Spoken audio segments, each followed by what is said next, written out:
Ni Jumapili mtazamaji ya tarehe 18 mwezi Agosti. Popote ulipo, na natumai kwamba Jumapili yako inakuendea vema.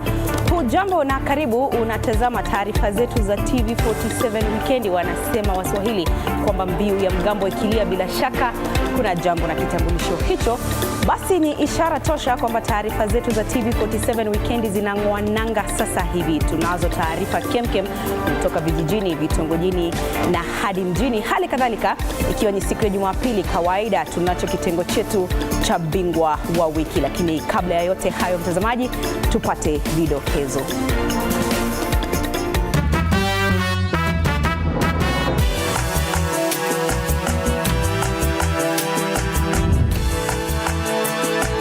Rais William Ruto amewahakikishia wazazi kuwa mfumo wa ufadhili wa elimu ya juu utafaulu pasi kuwakandamiza. We need a funding model that is not focused on the university but focused on the student. Wizara ya Afya yasema Kenya imeripoti kisa kimoja cha ugonjwa wa Mpox, magavana wakitakiwa kuweka mikakati ya kukabili ugonjwa huo iwapo utachipuka. But it's already declared a public health emergency of concern in the continent. However, our country is not as affected as other countries. Mwili wa mwanamke wapatikana umetupwa kando ya barabara eneo la Kakamega. Kapata mtoto msichana amefungiwa mikono na pisi yake na amegongwa uso peke yake. Na kwenye makala maalum hii leo tutakueleza mchakato wa amani ulivyofana eneo la Kapedo, kaunti ya Baringo. Karibu kwenye taarifa kamili mtazamaji. Shukrani sana kwa kutuchagua, lakini kubwa zaidi kwa kututeua kama kitovu cha habari za kweli na za kuaminika. Zimesalia dakika 2 tu kabla ya kugonga saa 1 jioni saa za Afrika ya Mashariki. Karibu kwenye taarifa hizi. Mienyi wako Andrin Kilemi, mwenzangu kwenye lugha ya ishara ni Catherine Simaloi.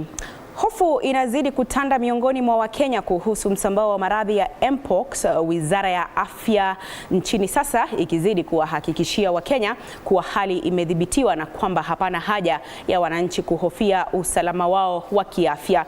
Haya yanajiri huku baraza la magavana nchini likitoa ilani kwa kaunti zote 47 kushirikiana kwa ukaribu katika kuzuia kusambaa kwa maradhi hayo hatari iwapo yatachipuka.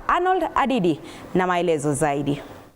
Siku chache baada ya kisa kimoja cha maradhi ya Mpox kugunduliwa humu nchini katika kaunti ya Taita Taveta, Wakenya wamejawa na hofu, hasa kutokana na taarifa zinazosambaa mitandaoni kuhusu msambao wa ugonjwa huo unaoambukizana kwa haraka.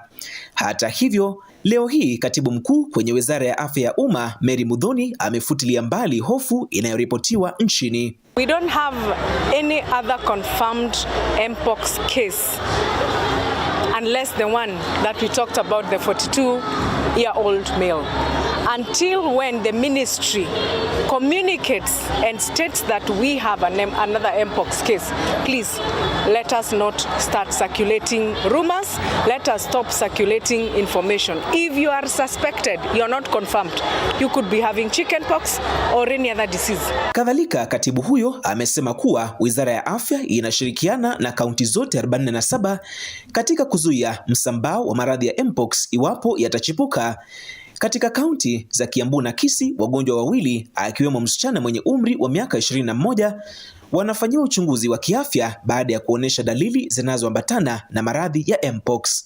Whether it is the taxi drivers, the hoteliers, the travelers themselves, they need to know what they have to do to prevent themselves from Mpox. And equally, it is important to note that screening is mandatory at those border points so that we avoid an influx of people who already have probably signs and symptoms of the disease coming into the country unnoticed. Haya yanajiri huku baraza la magavana nchini likieleza mikakati ya kukabili msambao wa Mpox kwenye kaunti zote. Gavana wa Tharaka Nithi Muthomi Njuki ni mwenyekiti wa kamati ya afya kwenye baraza la magavana. Na kwa sababu hatuna vaccine saa hii and we have no way of preventing it, ile tumeamua kufanya kama serikali ni kutoa kitu inaitwa awareness. Ujue Tayari shirika la afya duniani WHO limetangaza maradhi ya mpox kuwa dharura ya kiafya kwa umma kote duniani, huku barani Afrika mataifa ya Uganda, Burundi, Rwanda, Afrika Kusini pamoja na DRC yakiripoti mkurupuko wa ugonjwa huo. Arnold Adidi, TV47. Asante sana Arnold Adidi kwa uketo wa taarifa hiyo. Mtazamaji, polisi mjini Kakamega wanachunguza kisa ambapo mwanamke mwenye umri wa makamo amepatikana akiwa ameuawa katika hali tatanishi na mwili wake kutupwa kando ya eneo la Stage Mogo kwenye barabara kuu ya kutoka Kakamega kuelekea Mumias. Kulingana na wakazi, huenda mwanamke huyo ambaye mwili wake haujatambuliwa hadi sasa aliuawa kwingineko na mwili wake kutupwa eneo hilo. Wenyeji wameitaka idara ya polisi kushika doria eneo hilo saa za usiku, wakidai visa vya mauaji vimekuwa vikitokea mara kwa mara eneo hilo. Naibu wa chifu eneo hilo Johnson Luchendo amethibitisha kisa hicho na kusema kuwa mwili wa marehemu ambao haukuwa na stakabadhi zozote za kumtambua umepelekwa katika hifadhi ya maiti katika hospitali ya rufaa ya Kakamega. Kuna mtoni ile ya Taracha Mzee, kuna msichana kwa hapa amewekwa ndani ya kunia. Polisi walikuja, walichelewa, ndio chinza ambavyo hao wamechelewa, wakakuja wakapata, wakafungua hiyo kunia, tukapata mtoto msichana amefungiwa mikono na pisi yake na amegongwa uso peke yake. Hakuna mahali pengine alikuwa na majeraha. Tena kuamkia leo asubuhi tunapata msichana karibu miaka 35, 38, tena kwa hapa tena amebondwa kwa shingo kama mtu amenyongwa. Tafadhali serikali, wananchi wanaumia. Tuangalie hii kisanga tunaweza imaliza namna gani. Kuna wasichana wanaishi pale Shibuli, kuna watu wanaishi pale Shibuli na hawana vitambulisho. Na wakati wanaishi pale wakipatikana kama huyu amepatikana hivi mahali pengine, atambulike anatoka wapi. Na huyu mama ameuawa kinyama, na hiyo kitu imetusumbua sana kwa sababu watu wenye wanauawa hivyo ni wanawake. Sasa hatujui shida gani iko, kwa sababu hata ukiangalia kule kwa Kware walikuwa wanatoa wanawake. Tunaomba tu serikali itusaidie kwa sababu hatuna vile tunaweza kufanya. Tumekuwa tumesubiri tungoje kama tunaweza tambua huo mwili kwa upande wa uso, kwa sababu mwanzo tulipata kama umelala kifudifudi. Baada ya kuchukuliwa mwili tumejaribu kuangalia, lakini haibaniki ni sura ya mwenyewe, haiwezi akajulikana. Tuangazie mengine sasa, ambapo Rais William Ruto amezidi kutetea mfumo mpya wa ufadhili wa elimu ya juu, akisisitiza jinsi unavyozingatia viwango tofauti vya mazingira magumu ya wanafunzi. Uainishaji huo umezua hisia mseto miongoni mwa Wakenya, wengine wakisema kuwa haujazingatia haki kwa wanafunzi.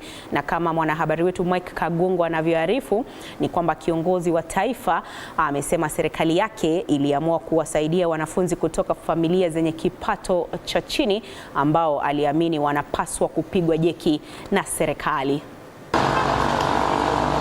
Hali ya sintofahamu imezuka miongoni mwa Wakenya kuhusu mfumo mpya wa ufadhili wa elimu ya vyuo vikuu na taasisi za kiufundi, huku kukiwa na maswali kuhusu jinsi viwango vitano vilivyopendekezwa hivi majuzi vingesaidia masomo ya wanafunzi.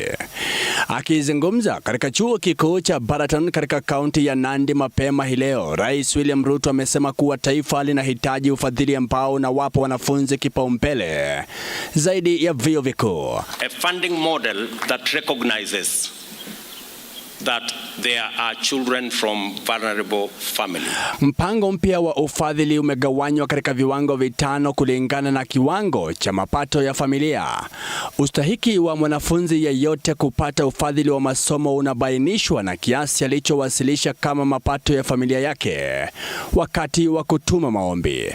Kiongozi wa taifa amesisitiza kwamba mfumo mpya wa ufadhili hautamzuia mwanafunzi yeyote kupokea ufadhili wa masomo. In this new model, we are increasing scholarship and loan for students from vulnerable families from 80% to 95%. I am persuaded that it is the right thing to do. The government has just opened another mega corruption scheme where poor students will be asked for bribes in order to get full scholarships. There will also be tribalism, nepotism, and cronyism in determining who gets full scholarships and who don't. Kupitia mikopo na ufadhili wa masomo, mfumo huo unapaniwa kusaidia wanafunzi wa vyuo vikuu vya umma pamoja na vyuo vya kiufundi. Waziri wa Elimu Julius Ogamba mnamo Ijumaa alitangaza kwamba wanafunzi wanaweza kuwasilisha rufaa kupitia tovuti ya elimu ya juu iwapo hawajaridhishwa na viwango walivyopewa. Mike Kagwango, TV47, Nairobi. Asante sana Mike Kagungo kwa taarifa hiyo. Na bunge la Seneti hili linatarajiwa kufanya kikao maalum cha kujadili hoja ya kumbandua madarakani gavana wa kaunti ya Meru Kawira Mwangaza. Kwa siku mbili, kamati itakayoongozwa na Spika Amason Kingi itaamua hatma ya Kawira. George Maringa anatupa tathmini ya swala hilo.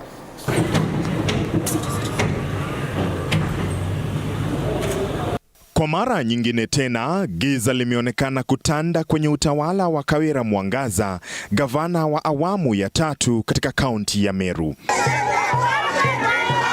Spika wa Seneti Amason Kingi kupitia ujumbe akisema kwamba alipokea waraka rasmi kutoka bunge la kaunti ya Meru tarehe 9 mwezi Agosti. Waraka huo ukimjulisha kwamba bunge la kaunti ya Meru lilipitisha hoja ya kumbandua Kawira Mwangaza kutoka afisini. Tarehe 14 mwezi huu, kamati maalum ikaundwa kusikiza kesi hiyo. Itakuwa mara ya 3 kwa Kawira Mwangaza kujitetea mbele ya Seneti. Mara hii mashtaka yake yakiwa ukiukaji mkubwa wa katiba na sheria nyinginezo, utovu wa nidhamu na matumizi mabaya ya afisi. Sasa kama amekuja akaingia mbunge na watu wake wanataka kuingia mbunge, strangers in the house. Na ifikapo kesho Jumatatu tarehe 19 mwezi Agosti, shajara ya Seneti itaanza na kikao cha faragha kuanzia saa 4 hadi saa 5 asubuhi. Masala ya awali yatashughulikiwa na baadaye mashtaka kusomwa rasmi. Kila upande utapata nafasi ya kutoa hoja za kwanza kabla ya kuchukua mapumziko ya chamcha. Kuanzia saa 8 adhuhuri hadi thenashara unusu jioni itakuwa nafasi ya bunge la kaunti ya Meru kutoa ushahidi wake, vilevile ushahidi wa mashahidi ikiwa wapo, pamoja na kuhojiwa kwa mashahidi. Hiyo itafunga siku ya kwanza, na ifikapo siku ya pili Jumanne tarehe 20 mwezi Agosti, gavana Kawira Mwangaza atapata nafasi ya kutoa ushahidi wake na baadaye bunge la Seneti kujadili hoja na kupiga kura. Bunge la kaunti ya Meru litawakilishwa na Zipora Kenywa na Aurelio Murangeri, wote wakiwa wawakilishi wadi. Watakuwa na mawakili 8 wakiongozwa na wakili Ndegwa Njiru. Gavana Kawira Mwangaza atawakilishwa na mawakili 6 wakiongozwa na Elisha Ongoya. Macho yatakuwa kwa Seneti kuona mkondo ambao hoja hii itachukua, kuona iwapo gavana Kawira Mwangaza atabanduliwa ama bunge la Seneti litamuokoa. Iwapo atabanduliwa na Seneti, ana haki ya kuelekea mahakamani kupinga uamuzi huo. George Maringa, TV47, Nairobi. Na huku haya yakijiri ni kuwa chama cha walimu wa shule za upili nchini KUPPET kimeendelea kupuuza kauli ya Rais William Ruto kuwa Wizara ya Fedha nchini itafanya mkutano na washikadau wa elimu kuangazia matakwa ya walimu. Kadhalika, viongozi wa bonde la ufa wanaounga mkono serikali wametangaza kukabiliana vikali na walimu iwapo watafanya mgomo. Mwandishi wetu Andrew Juma ana tathmini ya taarifa hiyo.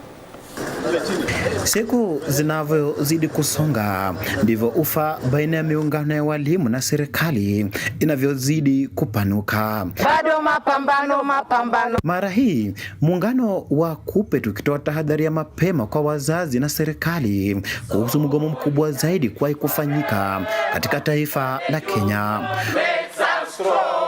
Wakirejelea wito wa Rais William Ruto akiwa ikulu ndogo huko Eldoret alipowataka walimu hao kukutana na Wizara ya Fedha kwa mazungumzo ya kitaifa, KUPPET inashikilia kwamba haina muda wa kusikiza ahadi za uongo ambazo hazizai matunda.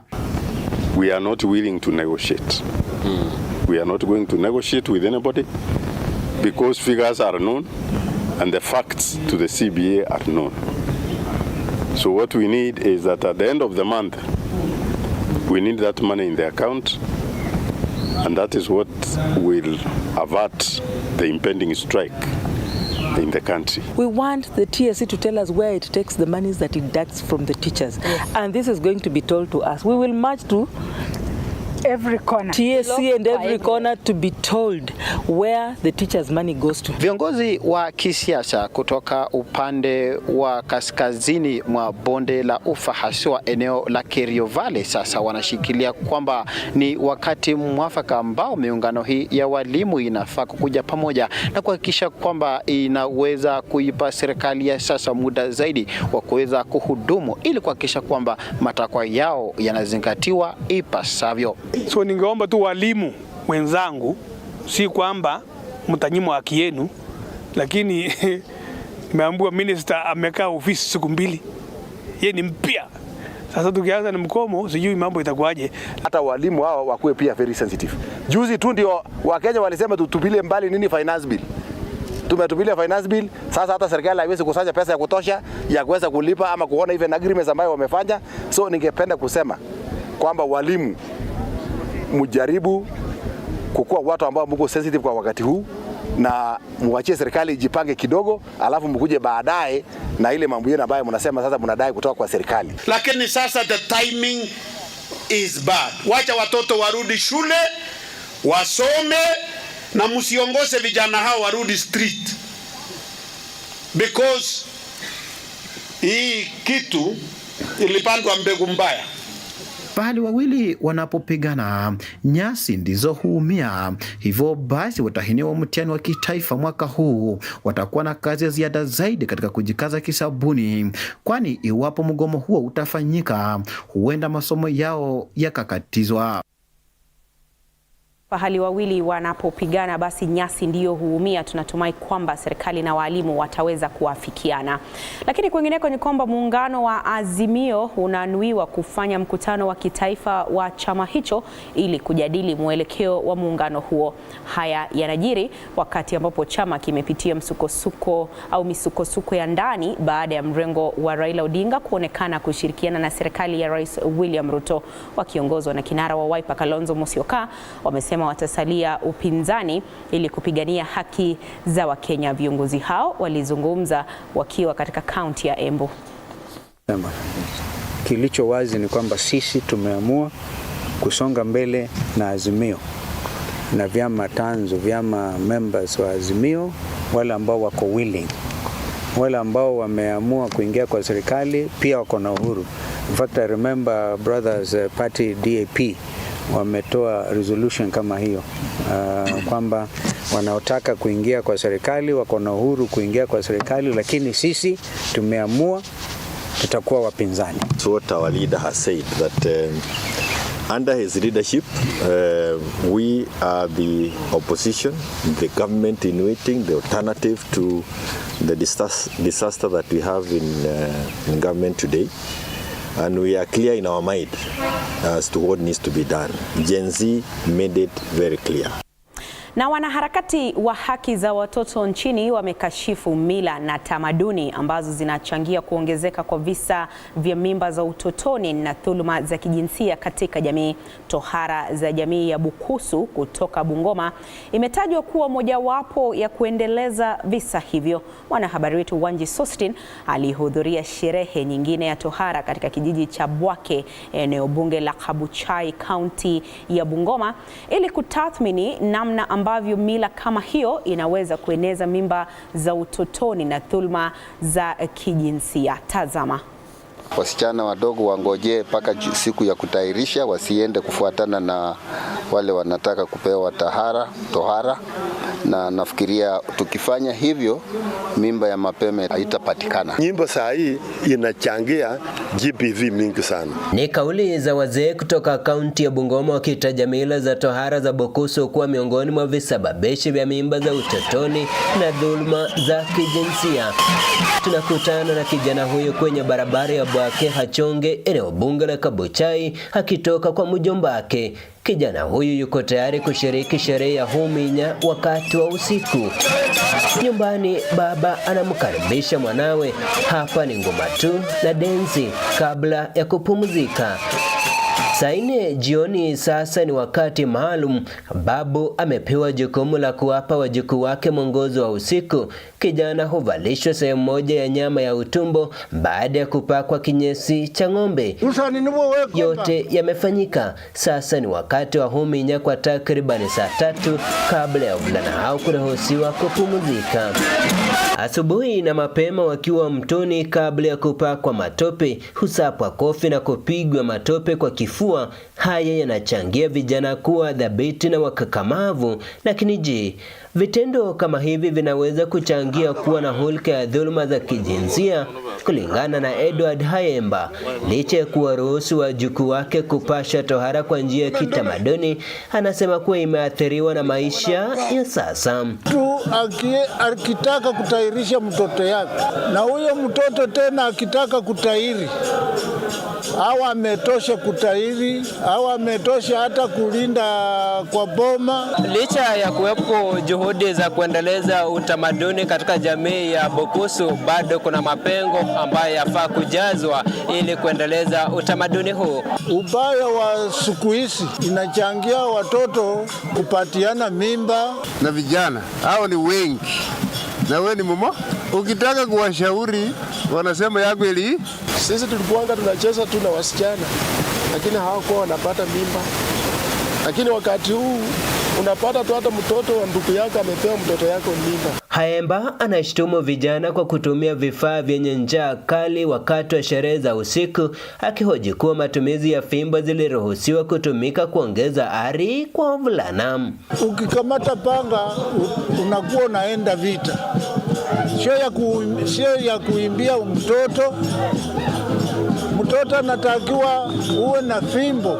Ni kuimba, kumpa moyo, akaya akijua kesho akicheza mahali fimbo za zamani za kimila si mapanga. George Simiyu, baba wa watoto wanaopasha tohara, anasema kuwa anaenzi utamaduni na atazidi kuwapasha watoto kupitia njia hiyo na kuwataka wazazi kuwa kielelezo cha maadili ya wanao. Ndio sasa mimi nikafuata watoto wangu, nimetairi watoto 4. Wanji Sostin, TV47 County ya Bungoma. Shukran sana Wanji Sostin kwa taarifa hiyo murua kabisa. Kwingineko ni kwamba eneo la Kapedo lililo katika kaunti ya Turkana limejulikana kwa miaka mingi kwa wizi wa ng'ombe na vita vya uhasama baina ya jamii za Pokot, Samburu na Turkana. Ila sasa taswira hiyo imebadilika na amani kushamiri. Mwanahabari wetu Linda Alela alifunga safari hadi eneo hilo na kuandaa makala yafuatayo.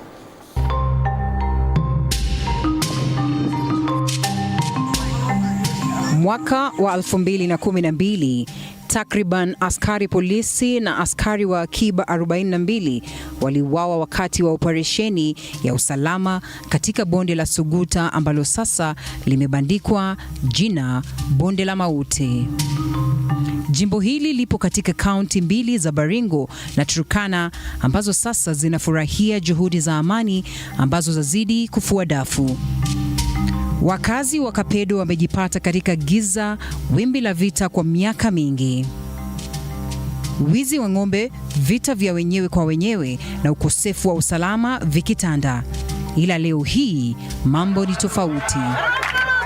Watu hawa wanacheza densi ya ushindi. Hii ni baada ya kushiriki mazungumzo ya kuleta uwiano kati ya jamii za Pokot na Turkana kwa wiki nzima. Kenya nzima ijue ni kwamba Kapedo ni kama sehemu nyingine Kenya hii. One of the political leaders told me, if you really want to talk about peace, go to Kapedo and come back alive. I will gift you. Viongozi hawa wameweka juhudi za kuandaa mazungumzo ya amani kati ya jamii zinazopigana huku wakipokonya wahusika silaha. Tutaendelea kupigana ama tukae kwa amani. Wengi hawa wamekuwa majambazi na wezi wa mifugo, ila sasa wanasema tosha. Siku yetu ya kwanza tunakutana na Caleb Lomada mwenye miaka 21 na mwenzake Musa Makal wa miaka 23. Zamani walishiriki uhalifu na wizi wa mifugo, ila sasa ni wanafunzi katika chuo cha kiufundi cha Mogotio Marigat. Ndio tupate hiyo maoni ya hiyo vita ishe, ni kuleta tu hao vijana marafiki zangu shule, kwa sababu hao sasa ndio wanatusumbua tu. Kitambo ilikuwa inachukuliwa mtu mwenye amesoma inachukuliwa kama si mwanaume. lakini sasa hivi wameanza kujua sasa. Ndani ya misitu ni kijiji cha Kager. Miezi 2 iliyopita, majambazi na wezi wa mifugo walivamia kijiji hiki na kuwafukuza wanakijiji, huku wakiiba rasilimali na kubomoa nyumba zao. Tulikuja wote. Rebecca Chipsergon anafanya usafi katika kaburi la mumewe. Wakora waliua yeye, tukambumbisisha yeye kwa hapa boma.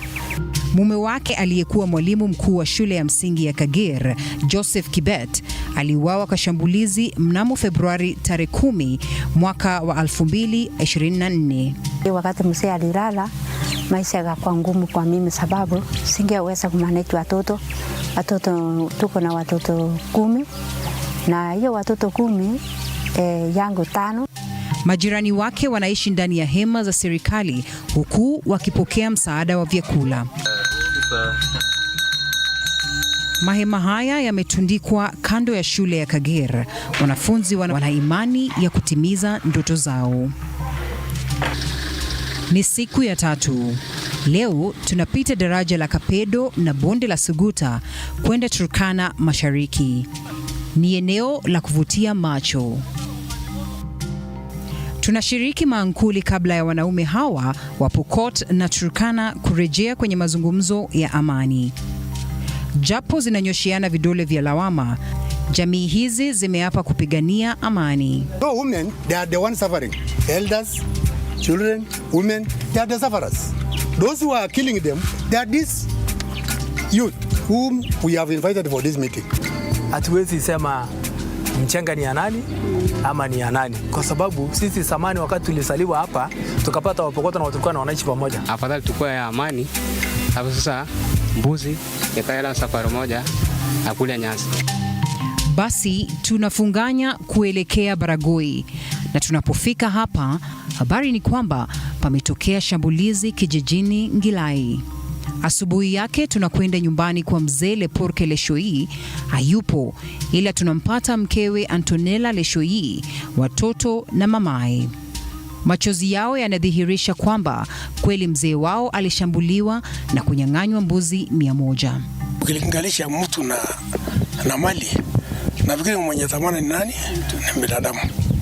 Na ndio sasa wengine jana walikuwa wanasema hai, afadhali sana, tunashukuru hata wao hizi waliwachilia hiyo mzee. Kitengo cha Kenya Police Reserve KPR kiliundwa mnamo wa mwaka 1948 kuwasaidia polisi wa kawaida.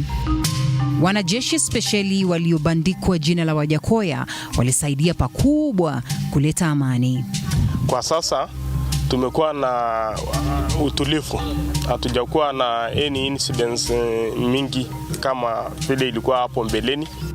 Wakati wa msamaha wa serikali, yani amnesty, risasi 300 zilirejeshwa kwa serikali na raia. Kila jamii ikianza kupata malisho na kwa wanyama yao, hakuna haja hata kuhama. Hii shamba moja eka 100 inaweza weka mbuzi 20,000.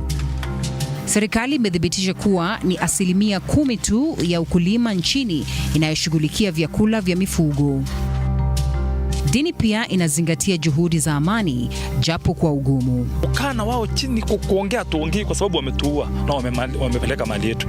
So katika ile njia ya kuwaleta pamoja, ilileta watu walitasamana na waliona ya kwamba hala, kumbe watu tu wote ni wazuri.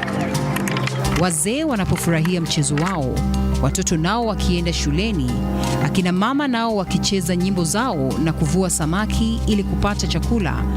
Swali ni je, amani itakuwepo kwa muda gani? Na ni lini wananchi wa Kapedo watapata maendeleo? Hospitali, barabara, shule, benki na kadhalika. Nikiripotia runinga ya TV47, jina langu ni Linda Alela.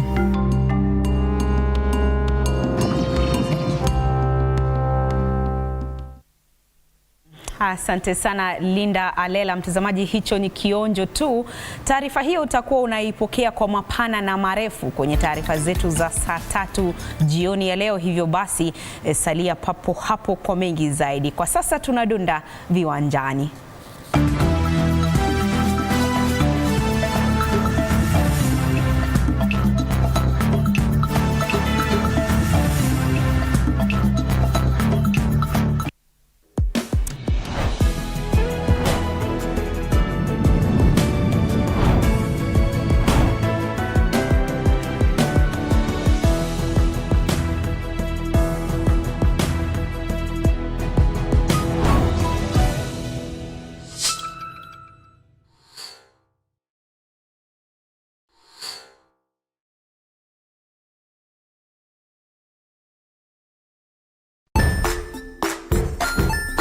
Hey there friends, welcome to Kids on the Block, where fun and imagination come alive. We dive into magical world filled with exciting adventures and awesome friends. What position were you in? I was number 2. What position were you? Number 1. He decided to cross the bridge by his house and look for food on the other side. We're going to do half cup of chocolate chips, and the other one, we're going to do half cup of the blueberries. So, grab your imagination hats and get ready to explore with us. Join us every Saturday at 9 a.m. for new friends, amazing stories, and tons of laughter.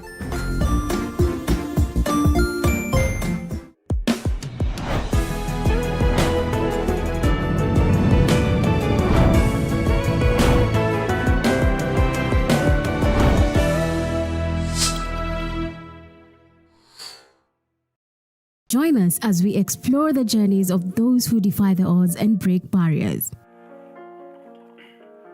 We dive deep into the stories of triumph. Sometimes when parenting a child with a special need or whatever disability, family life becomes a bit complicated and you may end up raising the child on your own.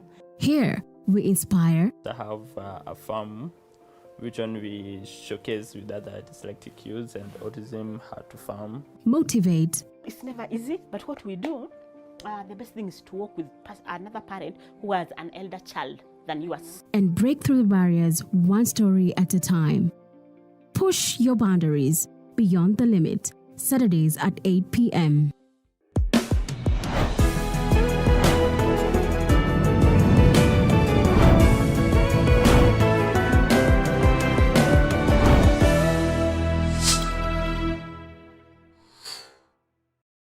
The Grind, where business meets brilliance. It's not just about the ideas. I was working as a shampoo boy. I used to wash clients' hair on the sink. It's about making them happen. From big wins. In primary school, when we would be asked what people want to be, I was categorical that I want to be a nurse. To hard lessons. The consoles change, the gaming equipment keep changing. We cover it all. Tune in to The Grind, where every episode is packed with insights. The person who is serving customers, always be a customer-centric. Strategies. When you pay attention to detail, you get luxury items. And stories to fuel your ambition. Don't just dream it, grind it. Mondays at 7:30 p.m.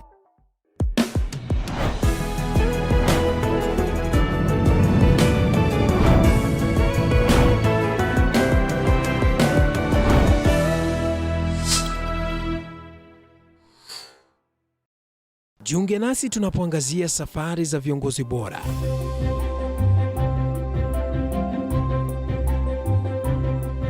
Kutoka kwa ushindi mkubwa hadi masomo magumu. Wakati wetu kwamba wasichana si wa kusoma, ni wa kuolewa, ng'ombe ipatikane, wazazi wakuwa watajiri. Tunashughulikia yote. I wish I were a better investor. My parents taught me how to look for things for myself. Tazama Mfahamu Kiongozi, ambapo kila kipindi kimejaa maarifa, mikakati na hadithi za kukuza azma yako. For me to succeed, I have to fight. Kila Alhamisi saa 1:30.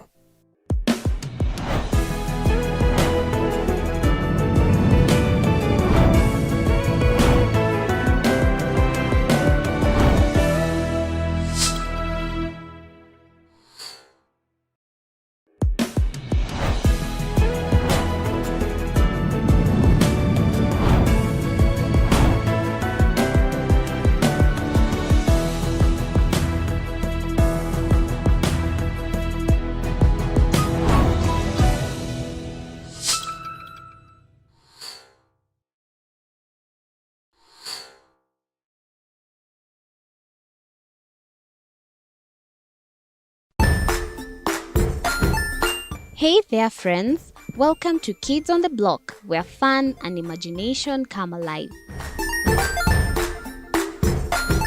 We dive into magical world filled with exciting adventures and awesome friends. What position were you in? I was number 2. What position were you? Number 1. He decided to cross the bridge, buy his house and look for food on the other side. We're going to do half cup of chocolate chips, and the other one, we're going to do half cup of the blueberries. So, grab your imagination hats and get ready to explore with us. Join us every Saturday at 9 a.m. for new friends, amazing stories, and tons of laughter.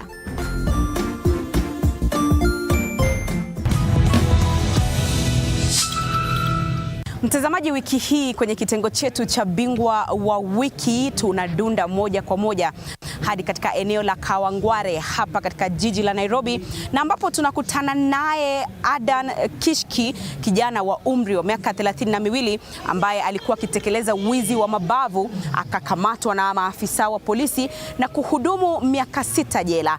Lakini sasa amewachana na maisha hayo na anawashughulikia vijana wa mitaani na haswa hapa katika eneo hili la Kawangware, na ambao anawasaidia katika kujikimu na kujikuza kimaisha. Nitakuwa nasema naye, tutakuwa tunasikia story na historia yake, maisha yake ya awali, maisha yake baada ya kubadili mienendo, na jinsi ambavyo anatumia kipaji chake kuwaendeleza vijana hapa katika eneo hili la Kawangware. Asante sana Kishki kuungana nasi kwenye kitengo chetu cha bingwa wa wiki. Shukran sana kwa kunipatia hii fursa. Naam, tunakuangazia kama bingwa wa wiki kwa sababu ya story yako na historia yako ya awali, na jinsi ambavyo umeweza kubadili mienendo na kutumia nafasi hiyo kuwaendeleza vijana hapa katika maeneo haya ya Kawangware na mitaa mingineo. Labda tuanze kabisa, Adan Kishki ni nani kwa maneno yako? Alizaliwa wapi na hali ilikuwa vipi wakati ambapo ulikuwa wapi? Adan Kishki ni kijana amezaliwa Kawangware, mtaa unaitwa Kiamboni. Naam, na mimi nilikuwa bado street boys.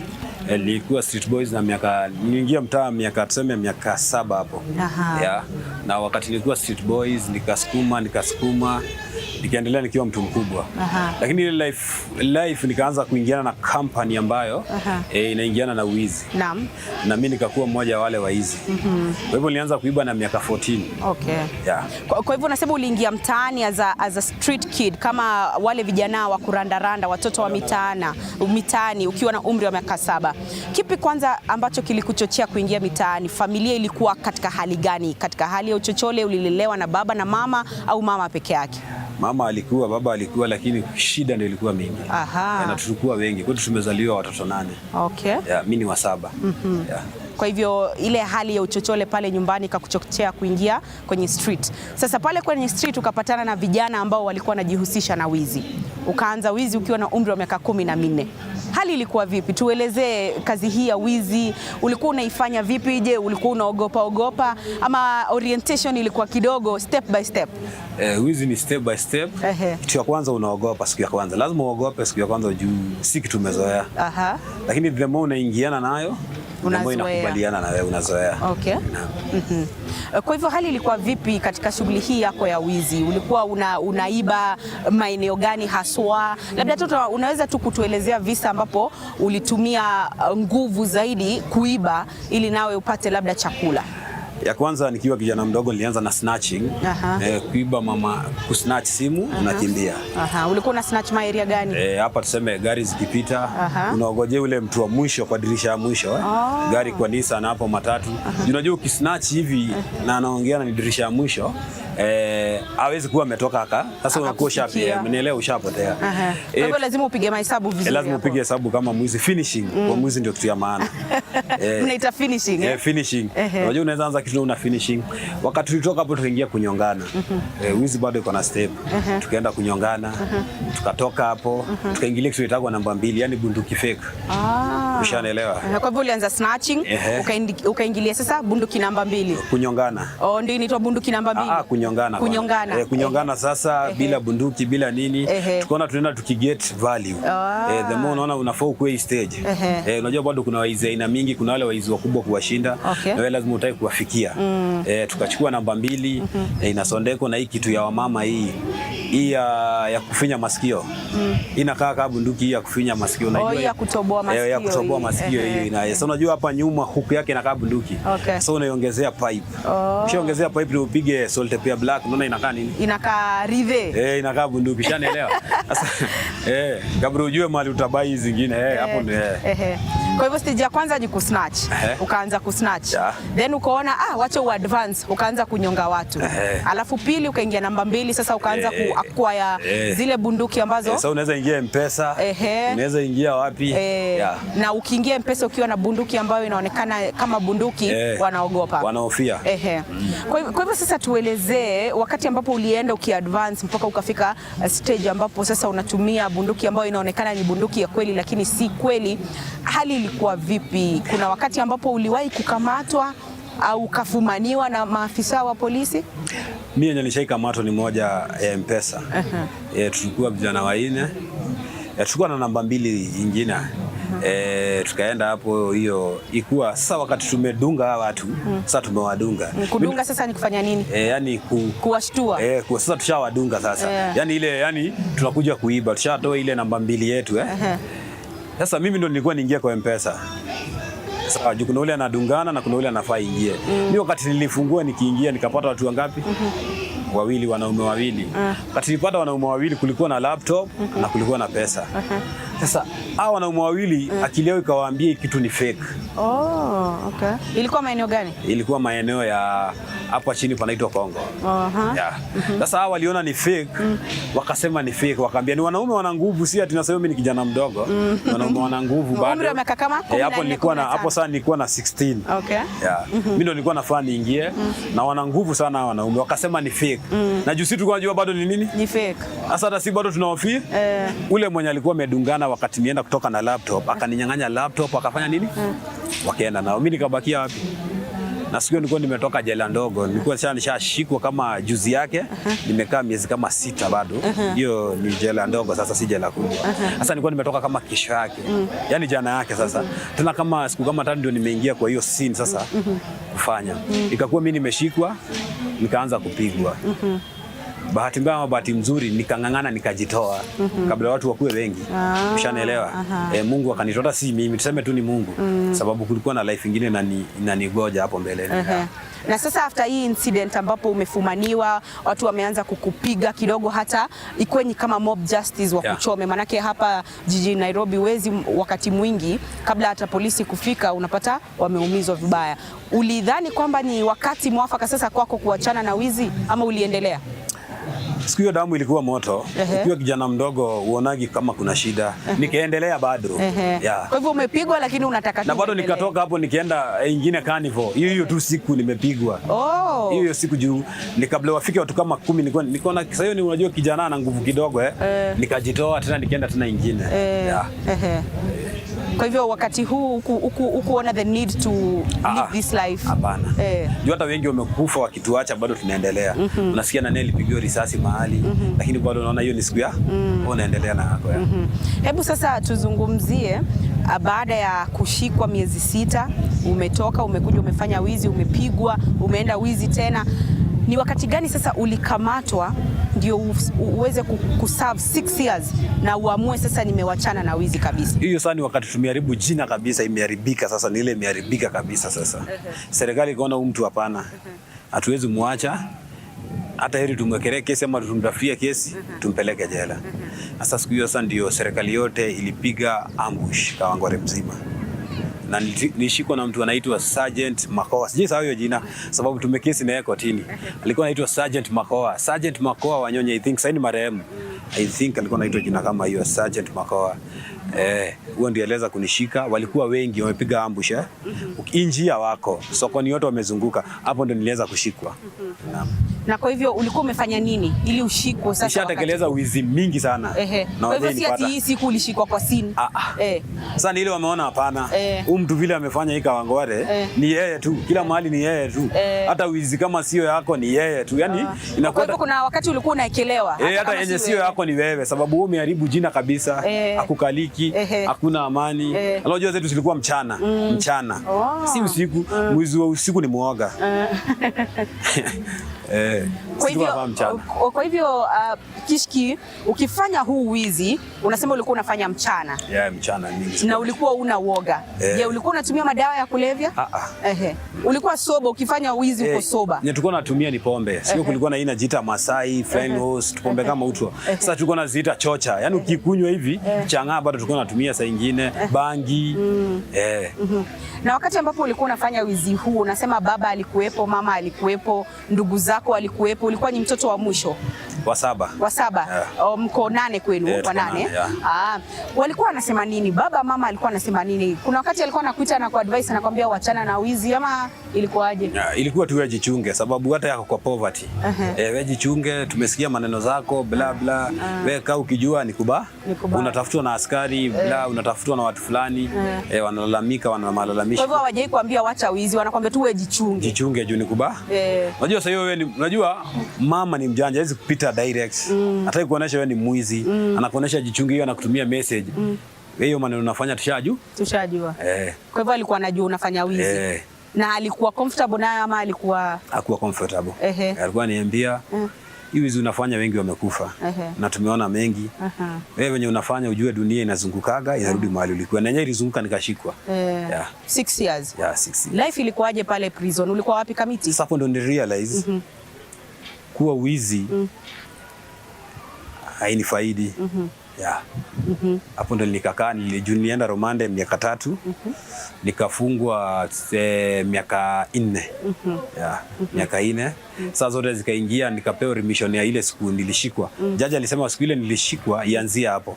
Kwa hivyo ikakuwa junior robbery na ifanyago remission. Ikakuwa saa naenda 3.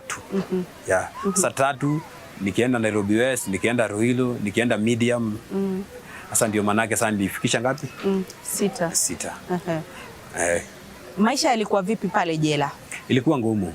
Hebu tuelezee on a normal day. Kishki ako jela. Unaamka, life iko aje? Life ni ngumu.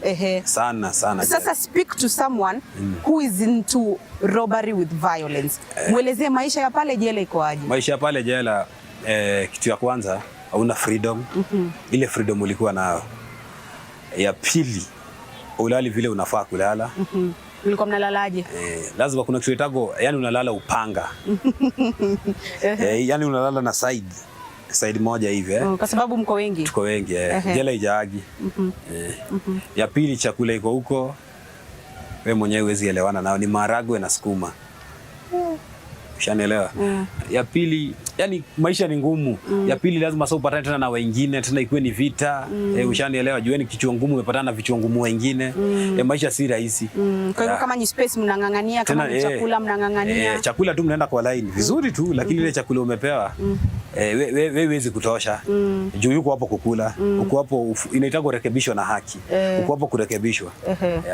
Kwa hivyo mlikuwa mnapatiwa duties, for example, kama mmeamka asubuhi mshakunywa chai, na chai. Mnakunywa uji. Mkishakunywa uji, what next? Unarudi tu kwa kama uko romande, unafaa uchambue ile kesi imekuleta huko. Ndio kesho ukienda kotini usikose kitu ya kusema. Lakini kama uko mfungwa, unafaa uende ukalime shambani. Mfungwa mtu ambaye amelelewa hapa Nairobi hajawahi kuona shamba, ulikuwa unafanyaje? Ulikuwa unaweza kulima ama ilikuwa hapo juu sasa umefungwa na itabaki foda vile kuna sema utazoea, na wanataka uzoea, hata wanajua kulima, lakini utajua. Kwa hivyo ulijua kulima ukiwa jela? Ukiwa jela, naam. Haya, sasa tuzungumzie maisha ya baadaye, lakini mtazamaji, nikukumbushe kwamba iwapo ndo mwanzo tu unaungana nasi, tunazungumza naye Adan Kishki. Ni kijana wa umri wa miaka 32 tu, na ambaye alikuwa anatekeleza wizi wa mabavu, ambaye pia alikamatwa na maafisa wa polisi na akaweza kuhudumu jela kwa miaka 6. Lakini sasa amerekebisha tabia. Hapa katika eneo hili la Kawangware anawashughulikia vijana na ambao sasa anawashika mkono kuhakikisha kwamba hawajakuwa kama yeye katika miaka ya hapo awali. Tunazidi kusema naye, kusikiza story na historia yake na jinsi ambavyo aliweza kurekebisha tabia zake. Kishki, sasa tumetoka jela, maisha yamekuwa ni magumu, kulala mnalala upanga, kula mnakula vibaya, mnaanza kulima, lakini sasa umekaa jela, umejihisi kwamba maisha yamekuwa ni magumu zaidi, ni wakati wa mimi kubadilika. That came from you, that you want to change. Sasa kabla ni change, nilitoka tuseme 2018 hapo. Na kule upewaga pesa ukuje nazo huku. Mimi nilipewa 80 bob coins, mbao 2 ambao 4. Nilifikisha tu hata town. Nani alikupea? Si serikali ya jela. Nilipewa 80. Wakakupea fare uende home. Uende home. Hiyo tu ndio unapeagwa. Hata ningeomba serikali kuwe inapea mtu hata capital. Ya kuanzisha job, kwa sababu huo mtu kimwachilia atapata nani? Sasa amerudi kwao atapata nani? Sasa nikupe story. Mimi nilikuja mtaa, nikaangalia mtaa, sina kitu, niko chupri, sina nyumba, sina nini. Wewe utafanya nini ukiwa wewe? Ngumu. Utafanya? Hata sijui. Utarudi mahali ulikuwa. Ulirudi wizi? Utarudi mahali ulikuwa. After 6 years. Sasa sina kupe story sasa. Wewe utafanya nini hata kama ni wewe? Utarudi kwanza mahali ulikuwa? Utafute capital. Capital sasa. Sasa wale wenye unakuta wanakuogopa bado. Wanasema unajua nyinyi wa jela hatuamini. Hatuamini. Sasa wewe kabla tukupeleke round kwanza tunakuangalia sana. Sasa mwizi hajaenda jela anaogopa mwizi ameenda jela. Anaona umekuja na akili zingine tofauti. Mimi nikakaa ya kwanza tukakimbizwa. Tukakimbizwa. Mali tulikuwa tumekaa, kuna marebo anaitwa Chato. Tulikuwa na yeye, mwingine anaitwa Sonara Wambua. My friend tulikuwa na yeye jela. Akaniambia mimi hapa niko na namba 2. Imbo tutaingia nayo round. Namba 2 sasa ni bunduki fake. Nikamwambia haina noma, mimi sina nyumba, sina ni. Ikakuwa wenda kupeleka round. Tukakimbizwa. Sasa nikaona hii robbery inaweza leta shida. Nikaona acha tuingie kitu inaitwa ndole. Ndole si unajua nini? Ni nini? Kabaridi, yani pickpocket. Ndole ni pickpocket. Tukaingia town. Siku ya kwanza ikavua davu 2-3. Ya tatu sasa. Ya tatu kumbe kuna maiti. Maiti ni ule mtu ameshapigwa pickpocket. Atafuta mtu amefanya nini? Amemchukua simu yake. Ati burudia? Nasema maiti ni ule msee. Maiti anatafuta mtu amefanya nini? Ule alishamuibia. Sasa yeye alishaibiwa kitambo. Sawa, mtaa sina mtaani maiti. Anatafuta ule mtu amemuibia. Sana na sisi tuko wapi? Mko karibu. Tuko karibu. Akaona tukomboka gani hiyo hii? Akakufa na mmoja we. Sasa tukaenda kusaidia nani? Na sio sisi. Simu ishauzwa kitaa. Ikabaki nini? Tena ni kuwekelewa tena mob. Wapi? Na sijakaa hata wiki. Sijakaa nini? Wiki tangu utoke jela. Sijakaa wiki. Hapo na hapo ndio nilitoka nikaanza kufikiria akili zingine sasa. Nikafungua chai. Tulikuwa na hoteli hapa kwanza, nilianza pale nikafungulia pale. Ukafungua hoteli sasa? Pale tu pale. Ulitoa wapi capital? Nilikuwa na dhao. Kuna msee nilibaia safuria nini. Nikafungua chai na toast kadhaa hapo, keki. Sasa hapo na hapo ndo nilianza nini? Kuondokea polepole. Nikakuwa na bla hivyo tu. Kauza chai. Nikaanza kuuza nguo Gikomba, nikaenda kuhema Gikomba sasa huko. Tena nikaanza kuuza nguo polepole tu.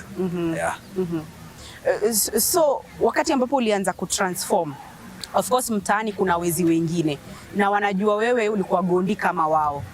Was it not hard for you to live this life? Yani kuiondokea, kwa sababu mabiste wako wengi ni wezi, lakini wewe umefika mahali umeamua mimi sitaki life ya wizi, nataka sasa nianze biashara. Ilikuwaje? Marafiki wako wengi ni wezi na wewe unataka. Walianza kusema huyu ni mtiaji, umeanza kuwa mlainer. Lazima vitu hizo uitwe wewe ni mtiaji.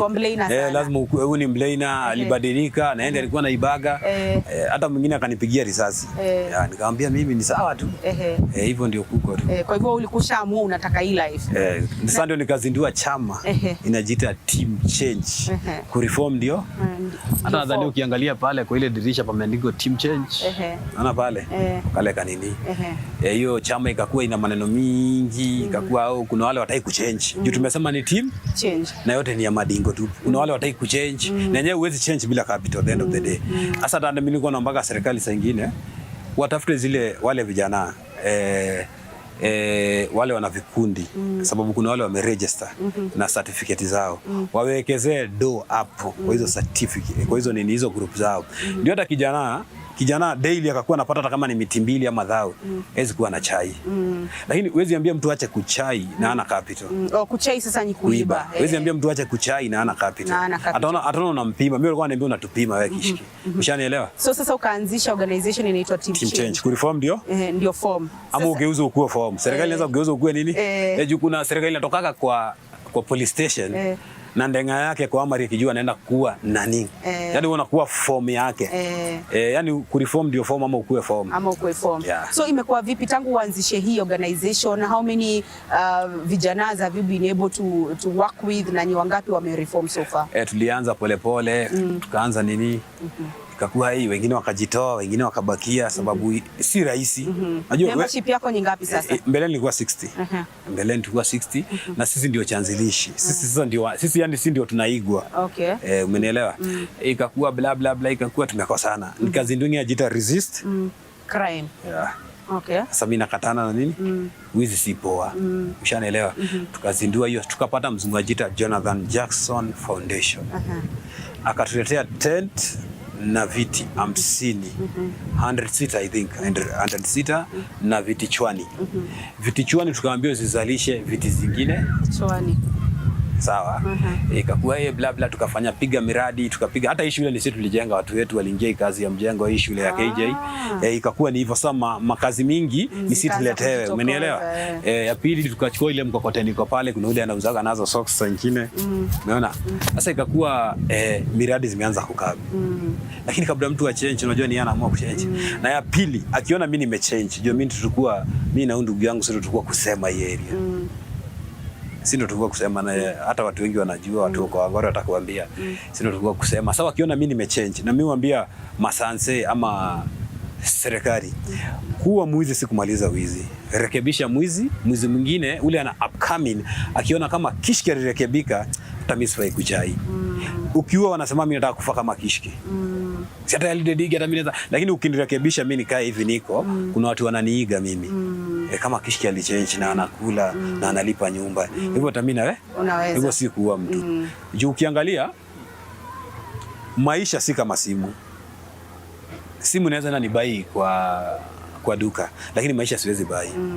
Do naweza enda nirudishiwe, lakini siwezi rudisha maisha ya mtu. Ndio mimi naambia vijana kuchai hailipi. Bado mtu na chai analia sana. Na the more analia, tunapataka sisi waizi wengi ni watu wa rege. Do zetu zote tunazipeleka wapi? Rege. Sababu ya nini? Ule unasema ni fala analia. Unajua fala unaweza muita fala, lakini anajua malido yake inatoka. Wewe unajua mali yako itatoka. Ushanielewa? Sasa unapataga mara mingi do zetu hawa sio wanalia sana, zitusaidii. Yeah. Sasa hii unaweza jivunia kama kishki, unaweza jivunia nini hapa Kawangware kutokana na hii organization yenye ulianzisha? Even as you finish up, unaweza jivunia nini sasa hii? Ile kitu mimi naweza jivunia ni nimeanzisha kitu ambayo Mwenyezi Mungu aliona nichague mimi. Na ni watu ni wengi. Mimi ndo nikuwe yani naigwa, mwigo mwema ni mimi. Ya pili napeanaga chakula 31st. Every 31st give back to community. Every 31st of every month. Every 31st ya December. December, yeah. December tunapeana hapa kwa hiyo basket. Give back to community. Na inakuaga vijana wetu wa mtaa. Huwa kuja na unga zake 2, mwingine akuja na unga zake 2. Yaani tunarudisha mkono kwa community. Sababu maskini hawezi kuwa maskini, na tajiri anaweza kuwa maskini. Ushanielewa? Sasa sisi ndio tunajua ngori ya watu wetu. Sisi watu wa mtaa. Sasa tunaambiana sisi kama mavijana tuende, kila mtu akuja na unga 2 cabbage nini, tunakuja hapo tunapewa maadhe. Tunakuwa yani hata Mwenyezi Mungu anatukumbuka. Uongo ama kweli? Ya pili sasa nikakuja na tournament. Resist Crime Tournament. Kwa nini kuja na Resist Crime Tournament? Sababu ukiangalia ball ndio imejaza vijana wa mtaa, na ball inachezagwa na waizi sana. Hata ukiangalia hiyo ndio kitu iko. Na mtu hii anacheza ball akijua hii ball itamlipa. Lakini unapata hii ball anaicheza, anarudi anapata hakuna matumaini ile alikuwa anatumainia itamletea nini. Sasa anarudi anaingia kwa company ya mafano wake.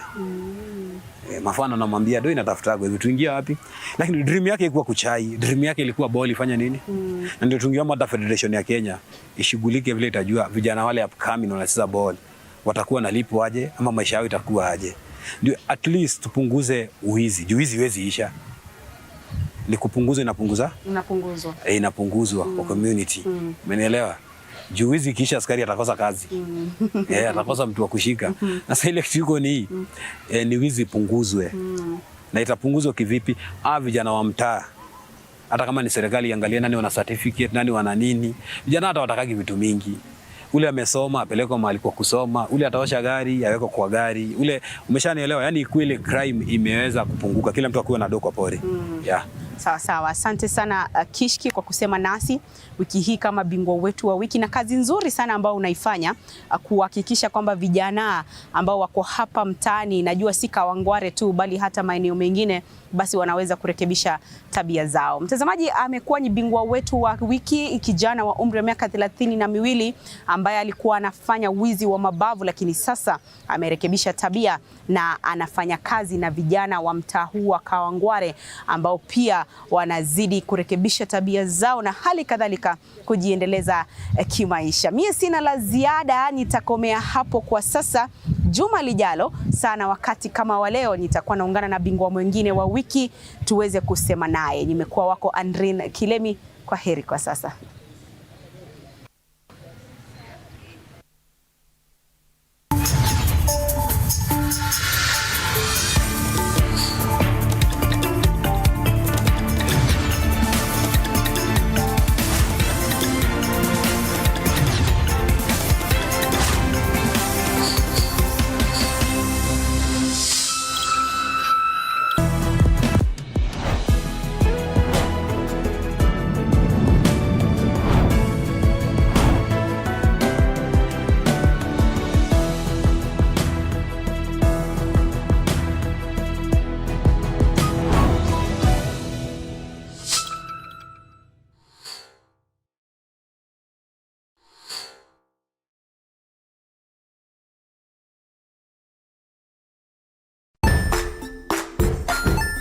Hey there friends, welcome to Kids on the Block, where fun and imagination come alive. We dive into magical world filled with exciting adventures and awesome friends. What position were you in? I was number 2. What position were you? Number 1. He decided to cross the bridge by his house and look for food on the other side. We're going to do half cup of chocolate chips, and the other one, we're going to do half cup of the blueberries. So, grab your imagination hats and get ready to explore with us. Join us every Saturday at 9 a.m. for new friends, amazing stories, and tons of laughter.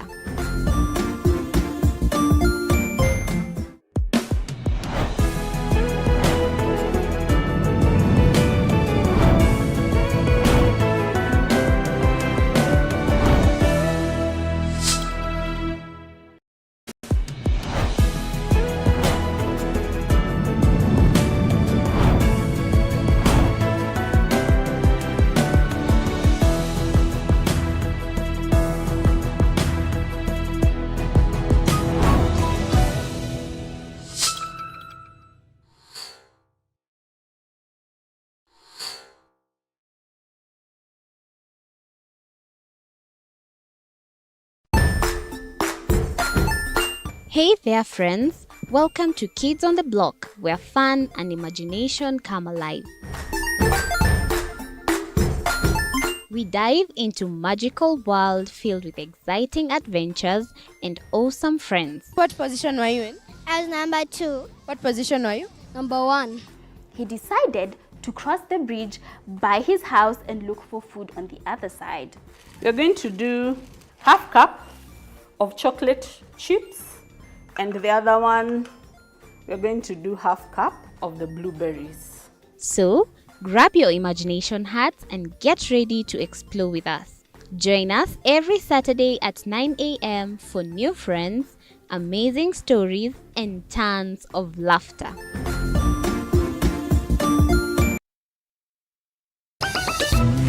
The following program is rated PG. Parental guidance is advised.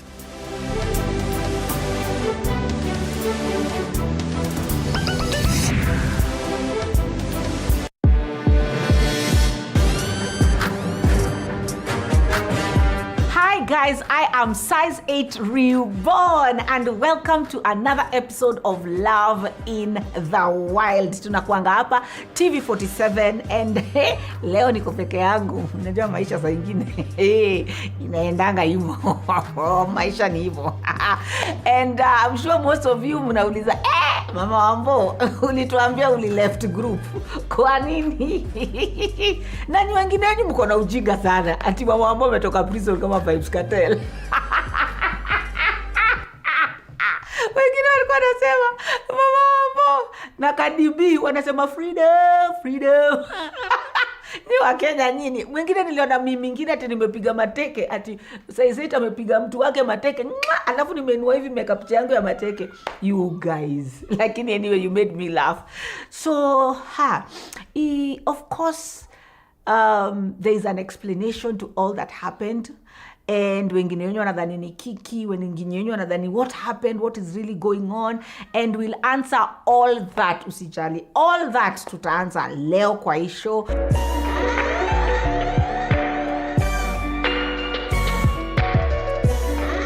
I'm telling you, we are coming to the end of season 2 na show ilikuwa poa and some episodes of season 1.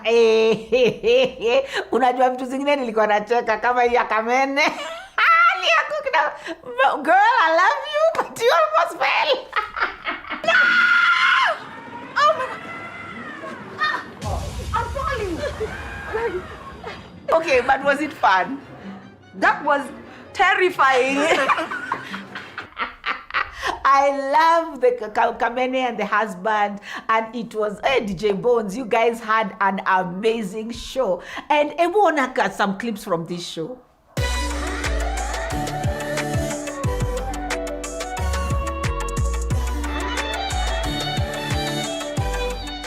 Hakuna PS za FIFA nini? Wewe game yako ni gani? Football. Ya picha na zote.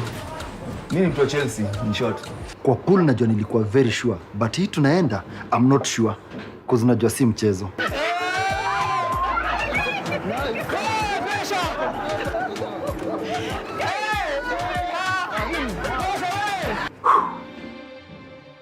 Never ever sitawahi jaribu hata nipewe milioni ngapi.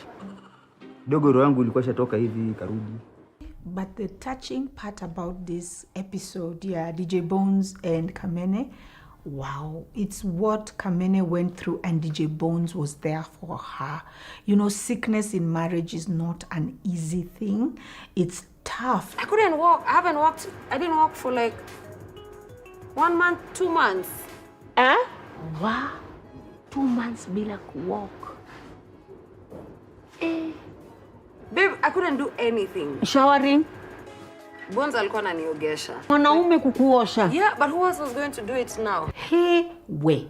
I'm telling you what I learned about this couple, DJ Bones and the wife, was that at your lowest, the people who are there with you are in your sickness at your lowest. I'm telling you, those are the people who are really there for you. You know, most men, but most men tend to disappear once you are sick. Or even if they are in your life, they are not really present when you're sick. Babe, it's not even most men, most people. I'm telling you, we learn that in sickness and in health, for better and for worse, we need to stay together. Hey, that was... When things are up there, everyone wants to be up in your business. Yeah, when you're ready, everyone is calling you. But when things get tough or when you're going through something hard, then you realize the people who are the people. As a man, you have to be tough sometimes. Episode ingine ilibamba ni gani? You tell me kwa comments hapo. Tuelezeni kwa social media platforms at TV47 which other show did you love and what did you love about it? For me another one ilikuwa Ike the DJ. The Ikes. Wewe muulize. Bwana yako anaitwa Moyo na kwanga the mood. Oh, sorry, it's the Mwangi. Oh, yes. Sorry guys, ladies and gentlemen. Yes. We misintroduced the Ikes. Yes. But they are the Mwangi. Yes. And where's Mrs. Mwangi? Oh, hey. That was where hiyo show ilikuwa deep. Ebu watch some clips and you tell me. Personally, mimi siko poa. That's why nimekuwa nikikutafuta. Nini? Ebu niambie. I don't know, but I feel like Ike is not there for me. Hey. Na hope tu mama hajaleta stories za hao kwa TV. Hiyo ni blanda. I feel he's not supporting me with the baby. In the baby? Yes. Even when I was pregnant and even after giving birth, na feel hayuko hapo. Ni kama Ike amechoma huko home. That show was very deep. I remember nilikuwa hata mimi nimefika place I'm about to cry because sangine you're not understanding. You know, you can meet two people. Ike is saying he's being there for the wife is saying Ike is not there for him, and both of them are talking and you're wondering, okay, shida iko wapi? Nimekuwa nikifeel ni kama hujakuwa present. Present? Nimefeel nika haujakuwa present around me and around the baby. Yeah. Ati sijakuwa present. What do you mean sijakuwa present? Babe, unisaidie unless nikuambie unisaidie. Unless uniambie. Yes. But what I learned from this episode, or what we learned from this episode, was it's good to listen to each other as a couple. Because Ike thinks he's helping the wife, and the wife thinks Ike is not helping. But there was a breakdown of communication. In fact, mimi nataka tu kwenda vacation. I would want to go for a vacation away from you. Haya. Siko najua ilikuwa serious hivyo. What I would like to say, but I understand where he's coming from, I understand where she's coming from. And also, I know kuna wase pia wanachekisho. They don't sometimes they feel Kenya nafanya, I've done my best. The fact that naweza provide, it's okay. Naweza niko home, niko okay. Maybe na hiki venye anasema pia nimekuwa nikisaidia, maybe he has not done enough. Or else he's doing it wrongly, hivyo umesema. Because atachukua mtoto, yeye anajua amechukua mtoto, so all shida, mimi najua I can take care of the baby. And he's innocent, he's innocent. But after 10 minutes nikisikia kilia, ndafikiria maybe mtoto atakunyonya, so ndakuja nikuamshe. I think in marriage it's better to sit down and communicate well what you want to be done for you, and you who's being communicated to, please skiza, usijifanye unajua kila kitu. Shida iko hapa, kuacha tukubali tu ni hii side na amesikia. Communication tumekubali. Hapa imebidi niti. Nipande kidogo ni ngori nitabaki nimeenda na I'm very sorry.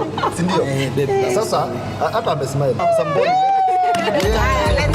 Ndio anapenda sana. Today is your day mama.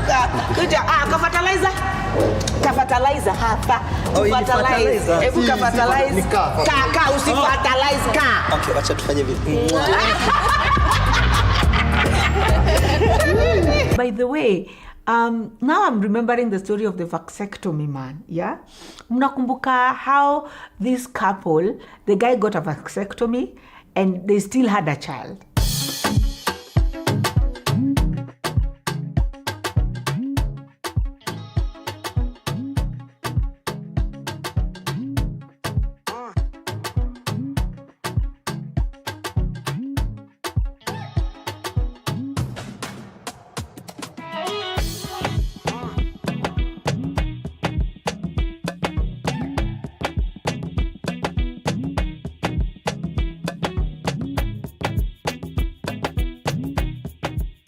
Niliona wife alikuwa ameteseka sana. Tuko on vasectomy, tuko on pills. November akamiss. Pia mimi nikasema simuulizie, pia ni kama amejua, lakini pia nilikuwa naogopa. Ameshaona amemiss, lakini hataki kubali amemiss. Ana imagine to it can't be because ametoka CS na nimeenda ametoka CS January. Sasa tunaenda tuko November. Tukasema natumba kinaendelea kuongeza. Let us go and kwenda nini, just for curiosity. She's pregnant. Hey. But for me, what caught my eye was not the fact that they still had a child after vasectomy, no. Is the fact that the guy was willing to go through vasectomy. You think I'm lying? Meet the vasectomy man from Luyaland. Then she had a very tough time with family planning methods. I was bleeding a lot. Unapata anaweza bleed even akianza periods, anaweza even 1.5 weeks. Just bleeding. So nikasema now what do we do? Do we try 10 years? But nikamwambia let me try vasectomy. Hey. Vasectomy. Haya. Why did you think of that, to go that method? Number one, I was really feeling for her because I think she had sacrificed for a long time. It was when it was almost 9-10 years. 9-10 years. So I saw she had carried that burden for almost 10 years. Na haikuangia favorable to her.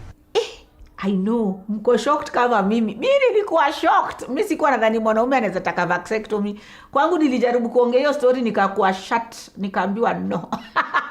But I understand more as many men think that vasectomy is like losing your manhood. Mimi yani kwa hizi discussion niwache tu ninyamaze, hivyo tu niko niwache. Na uko na uoga ya stigma. We, I'm a Luya man. Yes, and in Luya land. Hata mimi ni Mluya niko wewe bro. Uko sure. Na wenye Waluya unatoka hapo pia wewe. Wakaniambia sasa wewe unaenda kumalizwa. That is things that happen, things that go, and in marriage let's not leave contraceptives to women only too. Hata kama utaki vasectomy, chukua bibi yako na wewe endeni mpeleke kwa hospitali, akae chini na daktari, akiambiwa kuhusu contraceptives uwe hapo, uelewe, you communicate. So whenever she has mood swings, you will know. If she adds weight, you will know. If she lose weight, you will know. You will know it is because of contraceptives. So it's good to men wakwe part of contraceptives. Ama ni aje ladies. Family planning, family means me and you. Yes. Family doesn't mean her. Family doesn't mean me alone. So when I'm alone, I'm not family. When she's alone, she's not family. Yes. When we come together, we form That's family. So family planning is for both of us. But we've always left this one for women. Yes. Enda jaribu ni gani tengia na wewe, enda jaribu, but this is something that we can both of us sit down and agree. Yeah. If we've reached the number of children, any man can go and do it. Yes. Let us help this woman carry burden. Nguvu boys wenye amejituma, hiyo nguvu sidhani hata mimi naweza toboa. Ukweli. Tusaidiane. Tusame na wakina mama, nipo kusapotiana. And then the most hurtful thing is I'm imagining how it was kutoka CS yenyewe. Like I'm stepping on the... Oh my God.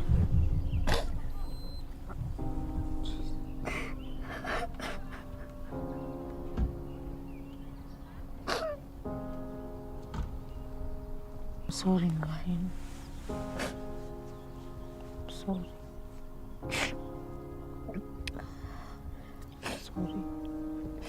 I want to talk to women, especially us women. We don't support each other. The moment a woman celebrity is going through something, we attack her. Attacking a woman will not make you feel better of yourself.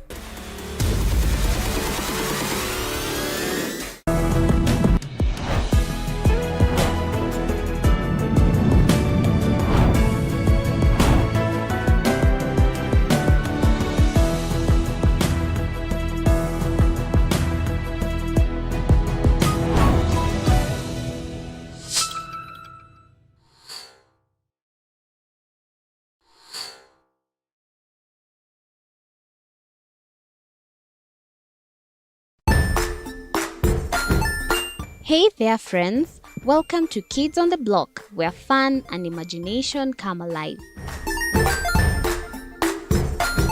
We dive into magical world filled with exciting adventures and awesome friends. What position were you in? I was number 2. What position were you? Number 1. He decided to cross the bridge by his house and look for food on the other side. We're going to do half cup of chocolate chips, and the other one, we're going to do half cup of the blueberries. So, grab your imagination hats and get ready to explore with us. Join us every Saturday at 9 a.m. for new friends, amazing stories, and tons of laughter.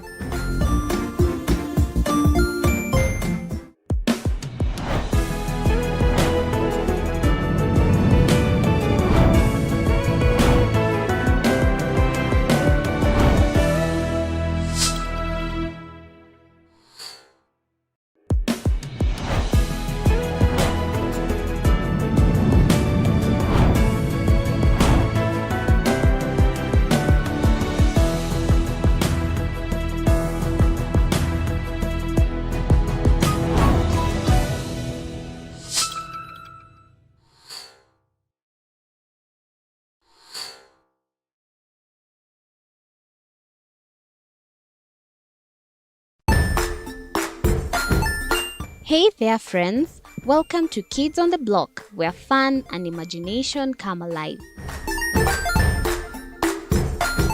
We dive into magical world filled with exciting adventures and awesome friends. What position were you in? I was number 2. What position were you? Number 1. He decided to cross the bridge by his house and look for food on the other side. We're going to do half cup of chocolate chips, and the other one, we're going to do half cup of the blueberries. So, grab your imagination hats and get ready to explore with us. Join us every Saturday at 9 a.m. for new friends. Leo niko peke yangu. Unajua maisha saa ingine inaendanga hivyo. Maisha ni hivyo. And I'm sure most of you mnauliza, Mama Wambo, ulituambia left group. Kwa nini? All that tutaanza leo kwa hii show, and you'll get to understand the situation better. So nikasema, now what do we do? Do we try 10 years? But nikamwambia, let me try vasectomy. Hey. Vasectomy. Haya. Kwangu nilijaribu kuongea hiyo story nikakuwa shut, nikaambiwa no. But I understand more as many men think that vasectomy is like losing your manhood. I loved the episode of Maureen and Commentator. I'm telling you, when I heard what was going on and what she was going through, my heart felt so bad. This is her story.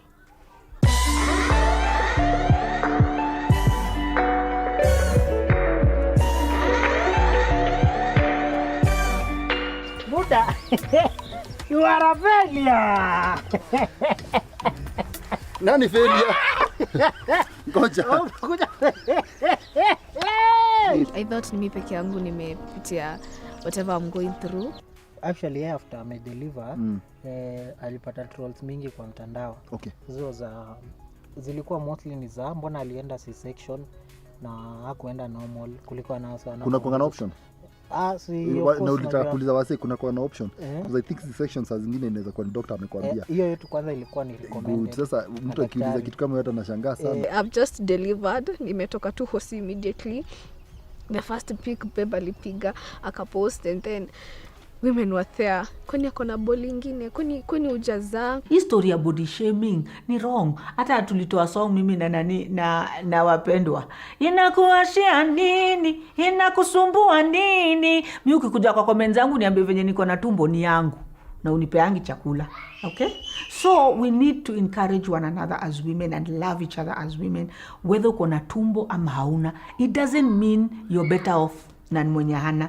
Wewe kama uko na hips ama hauna, kama madhudha uko nao ama hauna, it doesn't make you a lesser person. We are all created in the perfect image of God. And then the most hurtful thing is I'm imagining how it was kutoka CS yenyewe. Like I'm stepping on the... Oh my God.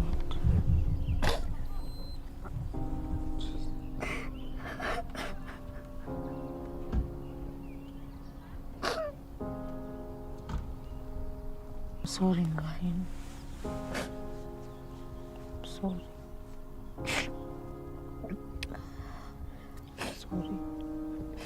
I want to talk to women, especially us women. We don't support each other. The moment a woman celebrity is going through something, we attack her. Attacking a woman will not make you feel better of yourself. You know, it will not make you add more days in your life, and it will not make you happier. Women were supposed to be there for each other and support each other and fight for each other. We are the marginalized group. And it is a shame that people who have not gone through it talk ill of you, and it's not a choice. First of all, your blood pressure was up, number one. Number two, you had to save your own child. You get? So I want you to understand that some of them who are talking about you, some of them, it's pure jealousy. Okay, Mama? Yeah. It's because they want to be you. Okay? Some of them, it's lack of knowledge. They didn't understand that you are doing it to save your baby. To save your baby. They didn't know. Why would someone go to social media and just talk bad about Maureen, a young mother who has taken an opportunity to make sure she does the right thing? As you understand, hakuenda nje akaabort amezaa. Why can't us women take this opportunity and support her? I thought I've healed. Kabisa, because honestly, I was hiding it behind. All the time nilikuwa naambia, babe, I needed a woman, like someone who would understand me, and I'm so grateful nimeongea na wewe, like someone who has gone through the same. Like honestly, from deep down in my heart, I'm so happy. Yenyewe ni kafupi. Aya, ingia. Usiogope. Kanako kanataka mbio. Kanataka kusukuma. Alafu akashikiki. Pedals hazisongi. Hey, energy nayo. Hey yo. We, akakasena nikambio. We, aya. Ala, ni mbio. We. It's not easy. Not meant for us. I remember one lady who gave us her story venye aliluzu mtoi kwa season the Mwais, and Mrs. Mwai alikuwa amepitia a tough season where we all didn't know, by the way, that she got pregnant, and then but they stayed for a while without a child, and finally she got pregnant. And then after she got pregnant, she lost the baby, and she was so devastated because this is something she was really looking forward to, and she told us how hard it was for them, like walijifungia waka go through the hardship of this thing. And sometimes I ask myself, like, do people understand like the vows for better for worse? Because the Mwais understand the vows for better for worse, because walilose mtoi na wakabaki pamoja na wakafight pamoja. Hebu just watch what happened. Msishikiliane vidole, shikaneni mkono vizuri, mtaumia. I think wamefika mwisho. Aya. Mafupi man. Aya. What you tried? Unajua tulikuwa na ball last year. Manze tuliluzia ball May ikiwa 5 months plus. Yani ilitugonga man. Lakini ukiona mwanaume amepotea ni very rare. Unless kuna deal amepiga anajificha ama he's going through something. When Hosi, it was just a confirmation that the baby is not there. So the baby alikufia kwa tumbo. Yeah. What I love about the boy's story, it was a happy ending.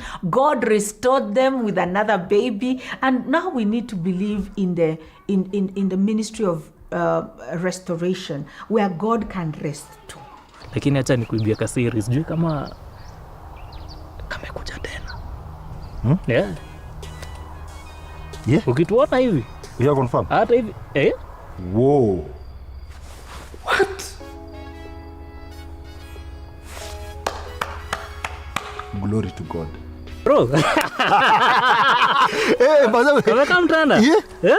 What? Ni kwenda. You know, sometimes you can go through issues here and there, and then you wonder, will God ever restore? Yeah, and we need to believe that there is a ministry of restoration. That's enough to celebrate, bro. Manze, tunapata tuende tupige kachoma pahali, by the way iko na si ya miezi 2 tushaingia second trimester, tunaenda kumaliza. Actually tuko close kumalizia. Yani nimelearn a lot, tumefungua niala roho, yani nimefungua roho nikafeel niko at peace. Yani whatever we went through, sai I can even advise mtu pale nje and everything. I just feel so relieved kukua kwa hii show, and thanks a lot to Mama Wambo na DJ Mo kwa kutu invite. Tumeshukuru sana. And the shepherds are a perfect example of this ministry of restoration. I'm telling you, this guy Mr. Shepherd alikuwa the first marriage, no. Second marriage, no. Na third marriage, jione.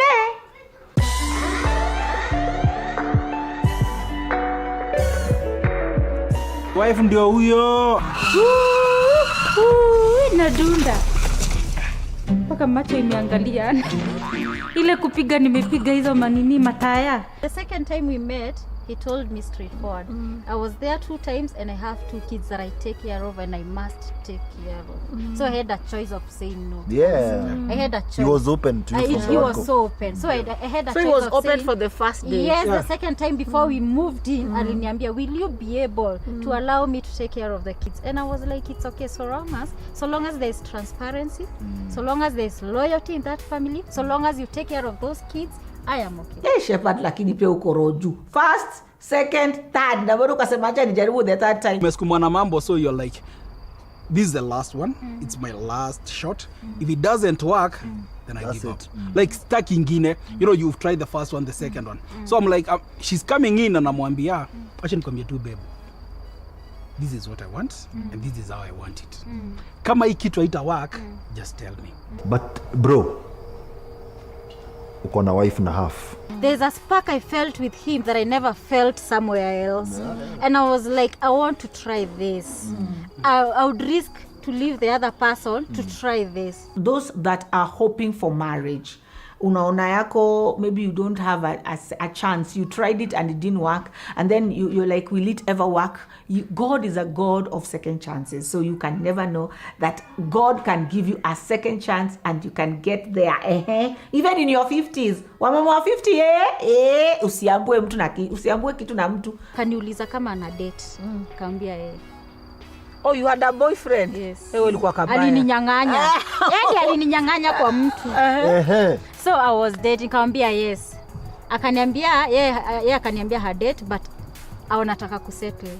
But notice. The reason as to why I decided to settle with my husband even after knowing his past in Iju, I've come to realize for all those years that you can miss out being with a good person because you focus so much on their past.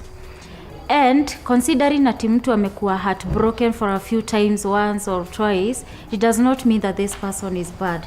It's just because they had an occurrence with other people that were not meant to be in their lives. I love that sometimes marriages don't work, sometimes they work.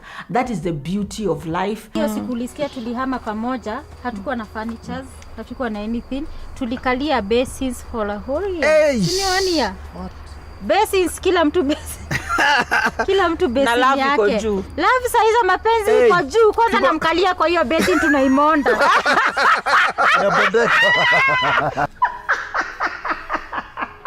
Oh my God. And I love this marriage in particular that has really endured the tests of time. Oh my goodness. I love them, man. Thank you.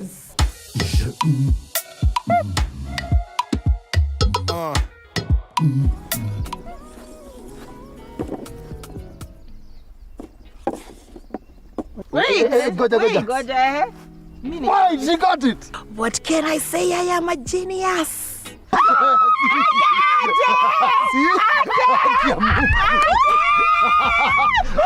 one. I kill you. You know, anytime somebody says marriage does not work, I look at the Mathenges. As in, it's been 19 or 20 years. Wamekaa kwa industry for so many years, married, with amazing babies. And of course, you know, wamekuwa kwa limelight. Yes. All this time, by the way. To decide. Yes. Ni kujibamba. Online ni kujibamba. Una accept. Unasema okay. So, siwezi sema mimi ni msanii peke yake. Wewe pia wewe comedian. Wewe entertainer. Sisi the Mathenges are comedians. Tutakuta comedian na kwa msanii. One thing I loved about their marriage is that they keep on learning. The reasons why we got married are not substantial enough to hold a marriage. The foundation is not. The foundation is not, and we realize most marriages foundation do go off. In fact, what I really like, and it's something that I discovered later in my life, is purpose. And I realized even in music or even in my entertainment, even in the things I post, I have to tag a purpose behind it. Yes. You get anything I post. Mkiona na post, kuna kitu either I'm trying to do to inspire, or change a mindset, or show compassion, or show connection. Yani, and it gives me energy. And the fact that they are open to learning. Unajua alikuwa anatuambia ati sisi tumelearn some things zenye nyinyi mnalearn tumelearn at at 18, 17 years in marriage. Even for me, every time we look at either people ahead of us in the fame category of Muko Public, I'm behind, I always feel we're going through the same thing. Because you have to go through life challenges in front of people. You get other people go through challenges like in privately. So you already feel, and it's important to talk. Because kuna kitu talan, tasema, I'd like to sit with these guys because probably there's something wanaweza pitia to reduce the pressure and stress. But what I love about them is that they keep on learning and they keep on getting better and better and better as the days goes by. I don't hate Mr. Muraya at all. In the contrary, mapenzi ni mbaya. I love him dearly. Hey, I love him dearly. If you cut my heart, itaruka hivi mo mdogo ataruka hivi nje roho. I love him dearly. But for me to reach there where I requested for a separation, it's because I had no other option.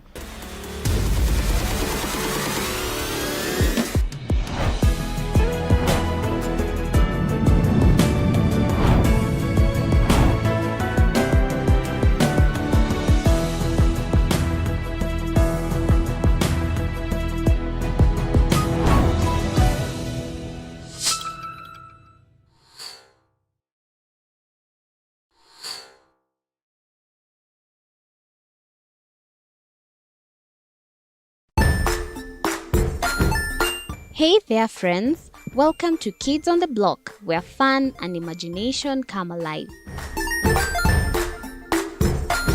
We dive into magical world filled with exciting adventures and awesome friends. What position were you in? I was number 2. What position were you? Number 1. He decided to cross the bridge by his house and look for food on the other side.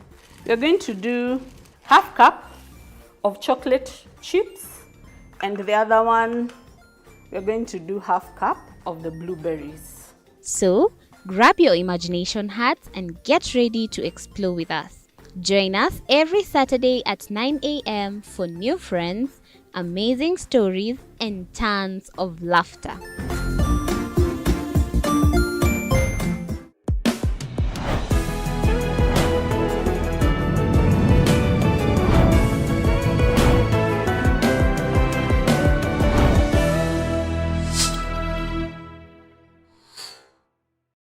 Join us as we explore the journeys of those who defy the odds and break barriers.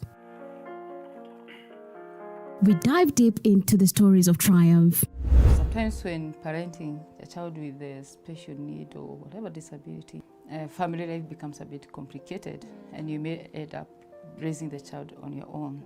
Here, we inspire. I have a farm which one we showcase with other dyslexic youths and autism, how to farm. Motivate. It's never easy, but what we do, the best thing is to work with another parent who has an elder child than yours. And break through the barriers one story at a time. Push your boundaries beyond the limit. Saturdays at 8 p.m.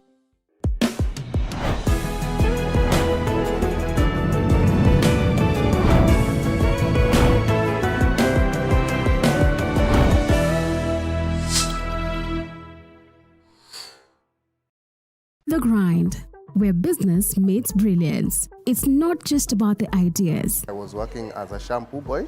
I used to wash clients' hair on the sink. It's about making them happen.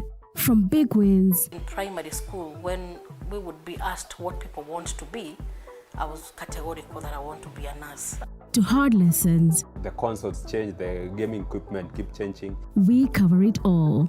Tune in to The Grind, where every episode is packed with insights. The person who is serving customers, always be a customer-centric. Strategies. When you pay attention to detail, you get luxury items. And stories to fuel your ambition. Don't just dream it, grind it. Mondays at 7:30 p.m.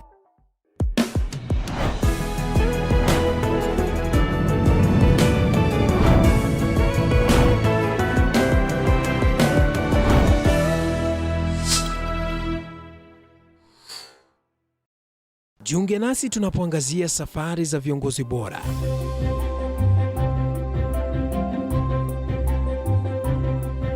kutoka kwa ushindi mkubwa hadi masomo magumu. Wakati wetu kwamba wasichana si wa kusoma, ni wa kuolewa, ng'ombe ipatikane, wazazi wakuwe watajiri. Tunashughulikia yote. I wish I were a better investor. My parents taught me how to look for things for myself. Tazama Mfahamu Kiongozi, ambapo kila kipindi kimejaa maarifa, mikakati na hadithi za kukuza azma yako. For me to succeed, I have to fight. Kila Alhamisi saa 1:30.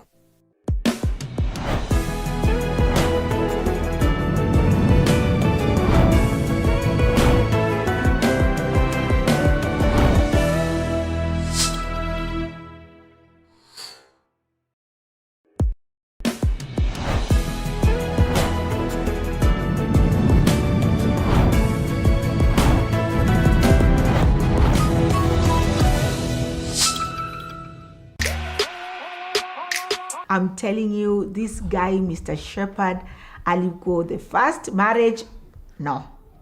Second marriage, no. Na third marriage, jione. Umeskumana mambo, so you're like, this is the last one. It's my last shot. If it doesn't work, then I give up.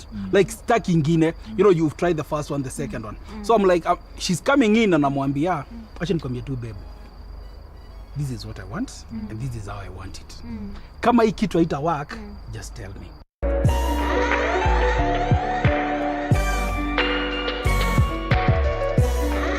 Me as Lynette Munyali, mtoto wa Mr. Munyali, I am a firm believer of marriage. And I just want to remind anyone somewhere, because I have realized that marriage has two sides.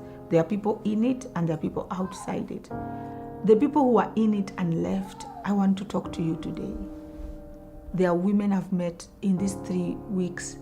Now a mama, they look down on themselves because they left, because their marriages didn't work. Wengine hata si they left, waliachwa na mabwana. Mwingine alikuwa ananiambia the husband left her. Mwingine alikuwa ananiambia the husband brought a second wife. Mwingine alikuwa ananiambia so many reasons. And you could look at these ladies, and these ladies are completely broken. Completely, yani self-esteem iko kwa ground. Mwingine ni mwanaume bibi yake aliamka akaenda akamwambia we kwenda na huko, mimi nimekuacha. Not only women, even men are going through this. And you can look at their self-esteem is on the floor. I want to talk to you today. If you've tried all you can in marriage and it didn't work, and you found yourself outside, you didn't even choose it, you found yourself outside, remember that your identity is first in Christ. I have gone through serious bullying online, serious, because of my choice. Serious bullying, accused of many things, and people don't even know my story. And I was like, God, give me strength. And I've drawn strength from God Almighty. And those who are watching me today, don't be quick to judge somebody based on what you know and what you don't know. Take time and pray for someone. Don't judge these people who are outside the marriage and they are feeling they are so depressed. Don't judge them. You don't know their story. I want also to talk to people who are in marriage and they are waiting on God and they are so depressed. If you're in that marriage waiting on God, don't be depressed. There is a ministry of healing. Hold on to Jesus and your marriage will receive some healing. And you will see light at the end of the tunnel when it's not that bad. Vumilia, shikilia, endelea. Because God also has a ministry of healing. The only thing it requires is for people to be repentant. If you have a spouse who's repentant and is willing to change, why can't you hold on and fight? I love the marriage institution. I am a firm believer of marriage, and I am a firm believer that marriage was an institution orchestrated by God the Father himself. And most of you wondered, mama, wewe kwanza wewe ni a servant of God. You are a minister of the Most High God. why would you put it on Instagram, on stories, and say that you're trying singlehood? First of all, let me say this. Before I reached there, I had gone through all the options I could possibly think of. And I don't hate Mr. Moriah at all. In the contrary, mapenzi ni mbaya. I love him dearly. Hey, I love him dearly. If you cut my heart, itaruka hivi mo mdogo ataruka hivi nje roho. I love him dearly. But for me to reach there where I requested for a separation, it's because I had no other option. And I just want to put it out there to people that the fact that I asked for a separation does not mean I don't believe in marriage. That's why we do this show, Love in the Wild. And sometimes things work and sometimes they don't. Like right now, we are in a bit of a crisis. But I am open. If God will bring reconciliation, that will be my dream. If God will bring reconstruction in my marriage, that will be a dream. But if you're watching me, wherever you are, don't give up on your home very quickly. Take time, seek help. When you seek all the options na ikatae, then you can seek for a separation. And don't be too fast to go for divorce first. Seek for a separation. You know, separation timing is a work. And in that separation, when it does not work completely, now then you can seek for divorce. And I want to tell you that God is faithful. And for me to reach here, it was not an easy decision. No, it was not. What I thank God is that I'm not bitter in any way. There is no bitterness. I'm not ashamed to say I'm still very in love with Mr. Moriah. But where I am right now, the separation is the best way out. So mine is to just tell you that I am a believer of marriage. I am a lover of marriage. I am in pain. It is not easy to leave somebody you love. I'm here because I don't have any other choice. But I'm open for reconciliation. So if you're watching me, wherever you're watching me from, pray for me. Pray for him also. Pray for us. And I know God Almighty will do something in his own wisdom. I don't know. I don't know the ending. But what I can tell you is God is good all the time. And all the time, God is good. And his nature does not change.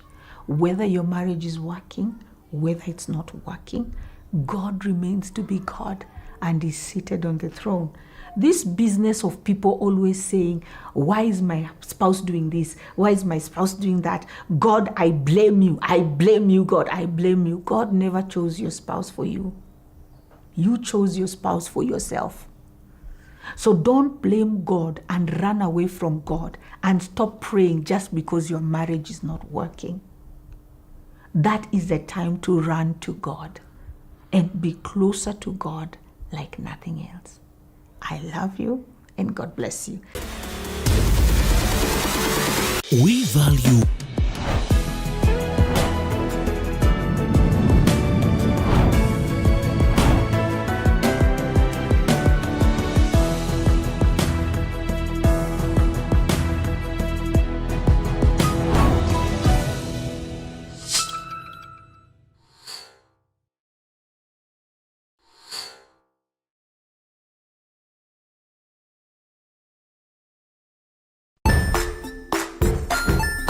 Hey there, friends. Welcome to Kids on the Block, where fun and imagination come alive. We dive into magical world filled with exciting adventures and awesome friends. What position were you in? I was number 2. What position were you? Number 1. He decided to cross the bridge by his house and look for food on the other side. We're going to do half cup of chocolate chips, and the other one, we're going to do half cup of the blueberries. So, grab your imagination hats and get ready to explore with us. Join us every Saturday at 9 a.m. for new friends, amazing stories, and tons of laughter.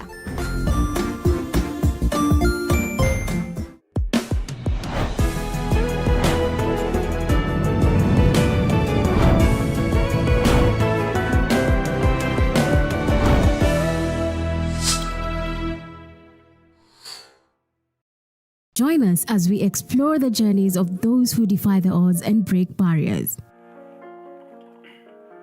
We dive deep into the stories of triumph. Sometimes when parenting a child with a special need or whatever disability, family life becomes a bit complicated and you may end up raising the child on your own.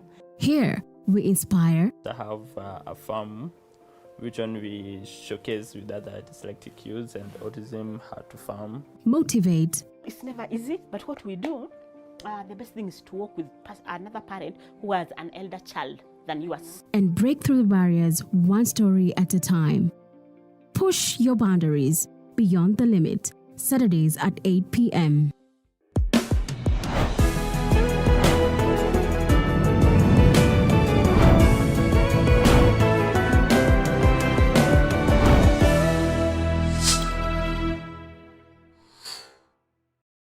The Grind, where business meets brilliance. It's not just about the ideas. I was working as a shampoo boy. I used to wash clients' hair on the sink. It's about making them happen. From big wins. In primary school, when we would be asked what people want to be, I was categorical that I want to be a nurse. To hard lessons. The consoles change, the gaming equipment keep changing. We cover it all. Tune in to The Grind, where every episode is packed with insights. The person who is serving customers, always be a customer-centric. Strategies. When you pay attention to detail, you get luxury items. And stories to fuel your ambition. Don't just dream it, grind it. Mondays at 7:30 p.m.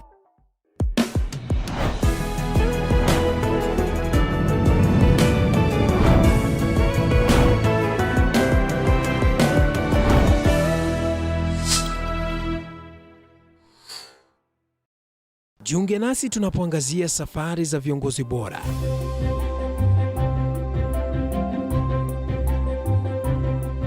Kutoka kwa ushindi mkubwa hadi masomo magumu. Wakati wetu kwamba wasichana si wa kusoma, ni wa kuolewa, ng'ombe ipatikane, wazazi wakuwe watajiri. Tunashughulikia yote.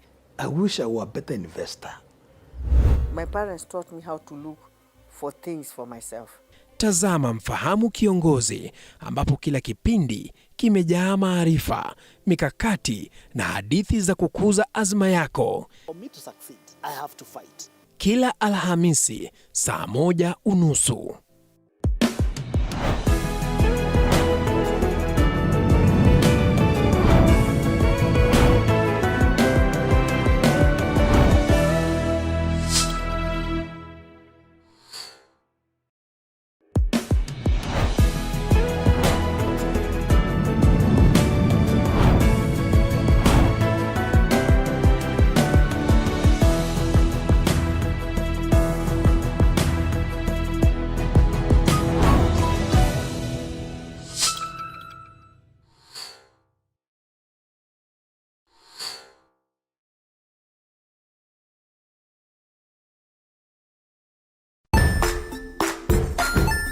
Hey there friends, welcome to Kids on the Block, where fun and imagination come alive. We dive into magical world filled with exciting adventures and awesome friends. What position were you in? I was number 2. What position were you? Number 1. He decided to cross the bridge by his house and look for food on the other side. We're going to do half cup of chocolate chips, and the other one, we're going to do half cup of the blueberries. So, grab your imagination hats and get ready to explore with us. Join us every Saturday at 9 a.m. for new friends, amazing stories, and tons of laughter.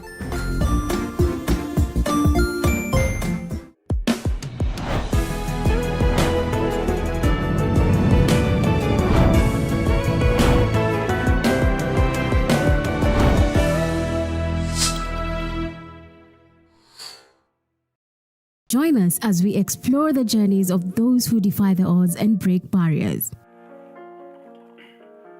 We dive deep into the stories of triumph. Sometimes when parenting a child with a special need or whatever disability, family life becomes a bit complicated and you may end up raising the child on your own. Here, we inspire. I have a farm which one we showcase with other dyslexic youths and autism how to farm. Motivate. It's never easy, but what we do, the best thing is to work with another parent who has an elder child than yours. And break through the barriers one story at a time. Push your boundaries beyond the limit. Saturdays at 8 p.m.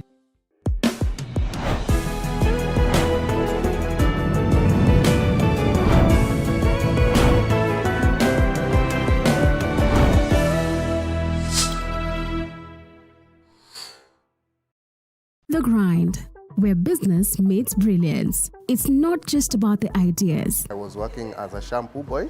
I used to wash clients' hair on the sink. It's about making them happen. From big wins. In primary school, when we would be asked what people want to be, I was categorical that I want to be a nurse. To hard lessons. The consoles change, the gaming equipment keep changing. We cover it all.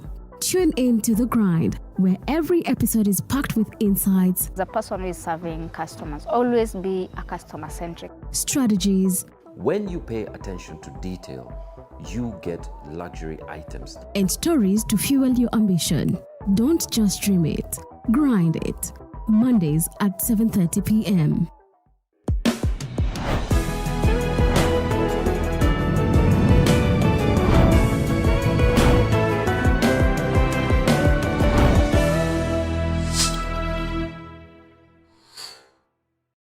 Jiunge nasi tunapoangazia safari za viongozi bora.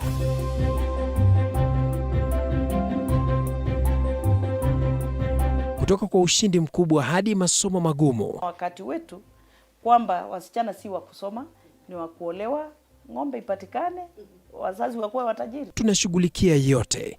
I wish I were a better investor. My parents taught me how to look for things for myself. Tazama Mfahamu Kiongozi, ambapo kila kipindi kimejaa maarifa, mikakati na hadithi za kukuza azma yako. For me to succeed, I have to fight. Kila Alhamisi saa 1:30.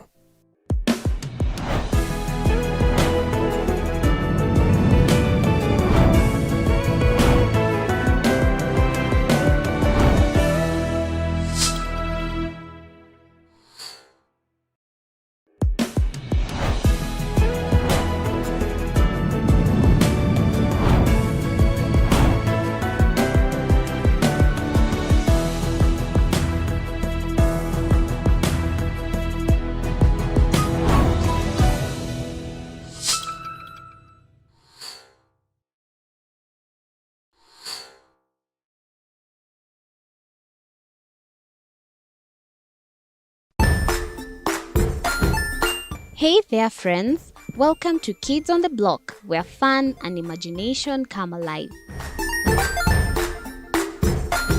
We dive into magical world filled with exciting adventures and awesome friends. What position were you in? I was number 2. What position were you? Number 1.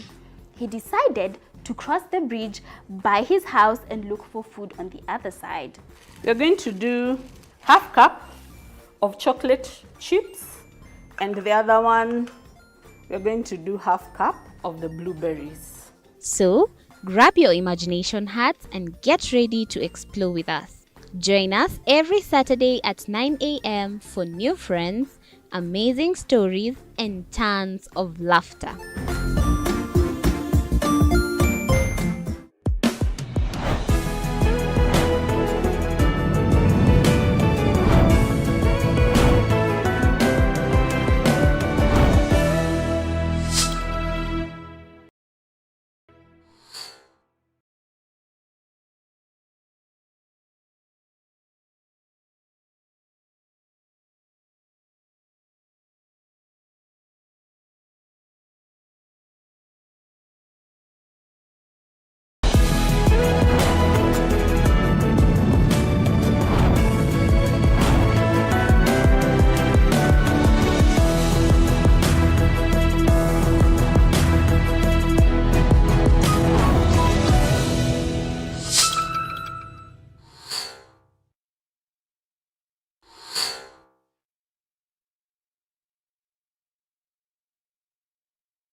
Good evening to you and a very warm welcome to TV47 Weekend Edition. Now tonight we are delving into the state of security in the North Rift region. We will be delving into a specific region. This is Kapedo, which has been marred with conflict, violence, disrupting livelihoods of the resilience of these people living in this community. But that will be coming later on as part of a discussion in the second part of this broadcast. Let's take a look at the stories making headlines tonight. Tonight on the Weekend Edition.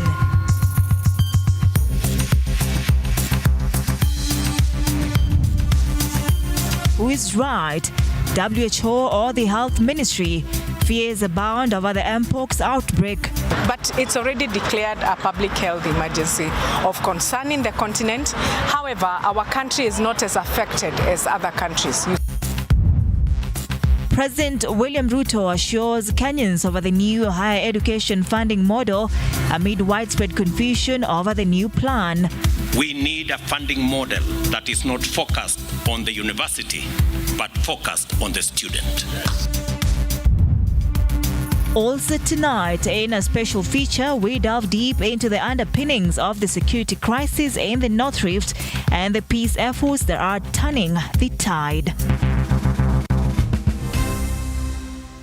All right, welcome once again to this live broadcast. Remember to send in your feedback on our social media platforms at TV47KE on X, TV47 Kenya on YouTube, as well as TV47 Kenya on Facebook.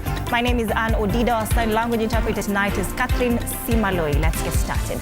Now, the Ministry of Health continues to downplay fears of an upsurge in the spread of the Mpox virus across the country, maintaining that so far only one case has been reported and effectively managed. This comes as the Council of Governors has called upon all the 47 counties to be vigilant as health teams heighten surveillance to curb the spread of the contagious Mpox virus.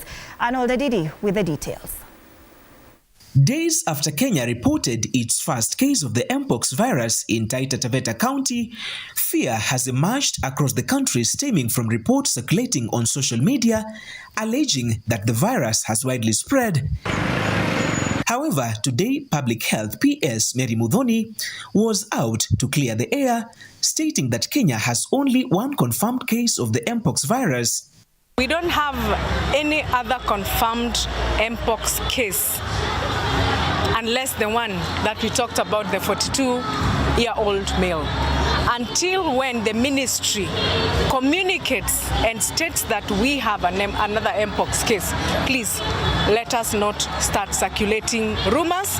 Let us stop circulating information. If you are suspected, you're not confirmed, you could be having chickenpox or any other disease. The PS has also explained that health teams have been deployed at all entry points to ensure that the country remains secure. In Kiambu and Kisii counties, 2 patients are being examined after showing Mpox-related signs. However, it has not been confirmed whether the 2 are infected or not. We cannot declare the same when we are talking about one person, but it's already declared a public health emergency of concern in the continent. However, our country is not as affected as other countries. You saw even yesterday, thousands have died from different countries, but we have not had any case in our country that has is grave to that extent. This comes as the Council of Governors calls all the 47 counties to be on alert. Tharaka Nithi Governor Muthomi Njuki is the chairperson of the Health Committee at the Council of Governors. Na kwa sababu hatuna vaccine saa hii and we have no way of preventing it, ile tumeamua kufanya kama serikali ni kutoa kitu inaitwa awareness. Ujue. Early this week, the World Health Organization declared the Mpox virus a public health emergency. The Africa Center for Disease Control last week confirmed that at least 13 African countries have been affected, with higher concerns in the Democratic Republic of Congo, Uganda, Burundi, and Rwanda. The virus enters the human body through broken skin or via the airways, causing the patient to experience flu-like symptoms, fever, chills, and body aches, and develops pus-filled lesions on the skin. Currently, there is no treatment for Mpox, but a vaccine is available. Personal hygiene is key among preventive measures. Arnold Adidi, TV47. Now, as the Kenya Union of Post-Primary Education Teachers, KUPPET, and the Kenya National Union of Teachers, NAT, declare a nationwide strike for all teachers that is beginning 26th August, President William Ruto is again at the receiving end days after his remarks while in Eldoret State Lodge over the anticipated strike. UDA leaders allied to the president have asked the teachers' unions to allow the government to convene a meeting to solve their grievances. This story, voiced by Sheila Chalangat, was produced by Andrew Juba. President William Ruto's government is again set to face sleepless nights, days after being relieved from the nationwide Gen Z protest, this time around facing teachers who have declared not to return to school on the 26th of this month for third term over their pending issues with government. We are not willing to negotiate. We are not going to negotiate with anybody because figures are known and the facts to the CBA are known.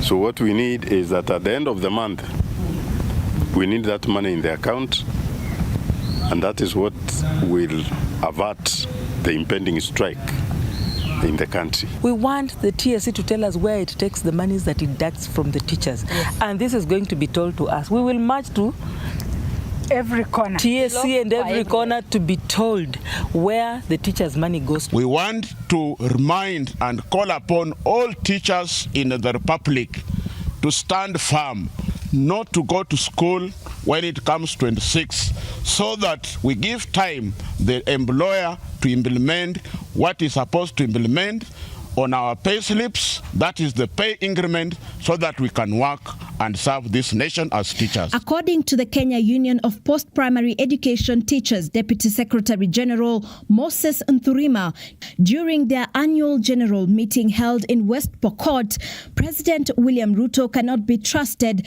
with his promises, saying this time around, no more talks or engagements, but just action. Teachers are not going to negotiate with anybody, because these are notorious facts and they are known by all of us.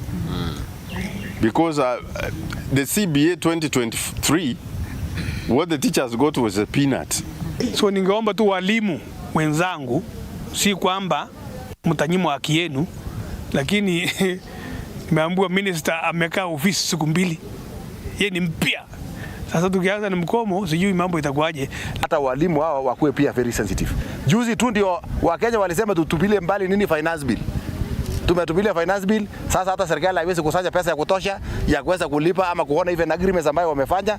So ningependa kusema kwamba walimu mjaribu kukuwa watu ambao mko sensitive kwa wakati huu, na muachie serikali ijipange kidogo, alafu mkuje baadaye na ile mambo yenu ambayo mnasema sasa mnadai kutoka kwa serikali. Walimu wako na haki yao, wameuliza, hakuna mtu anakuja mbele na kueleza.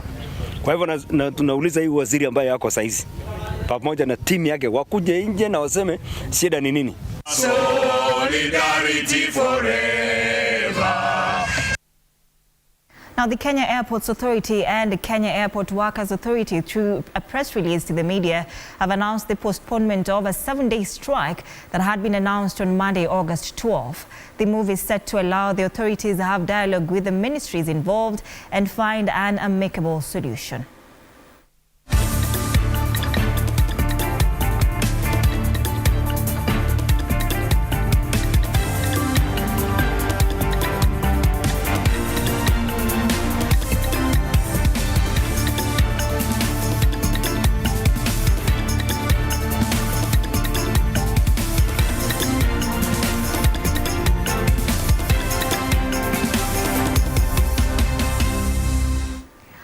Now, in his defense of the new university funding model, President William Ruto has emphasized how it takes into account the different vulnerability levels of Kenyan students.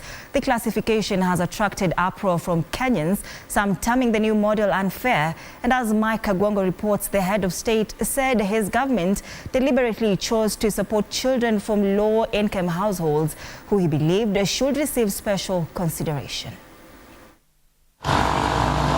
Confusion is brewing among Kenyans regarding the new funding model for universities and technical and vocational education and training TVET, with questions about how the recently proposed 5 bands will support students' academic pursuits. To address this, the president has come out to assure the public over the new system's benefits. Speaking at the University of Eastern Africa Baraton graduation ceremony in Nandi County Sunday, the head of state said that the nation requires a funding paradigm that prioritizes students over universities. We need a funding model that is not focused on the university, but focused on the student. Yes. A funding model that will not leave any child in Kenya behind. A funding model that recognizes that there are children from vulnerable families. The new funding model has been grouped into 5 bands depending on the family's income level. Any student's eligibility for a scholarship is determined by the amount they presented as their family's income when applying. He guaranteed that the new funding approach will not prevent any student from receiving scholarships. In this new model, we are increasing scholarship and loan for students from vulnerable families from 80% to 95%. I am persuaded that it is the right thing to do. The government has just opened another mega corruption scheme where poor students will be asked for bribes in order to get full scholarships. There will also be tribalism, nepotism, and cronism in determining who gets full scholarships and who don't. Through loans and scholarships, the model will help public universities as well as technical, vocational and training institutions TVETs. Education CS Julius Ogamba on Friday announced that students may file an appeal through Higher Education Portal if they are displeased with the bands they have been assigned to. Mike Kagwango, TV47, Nairobi.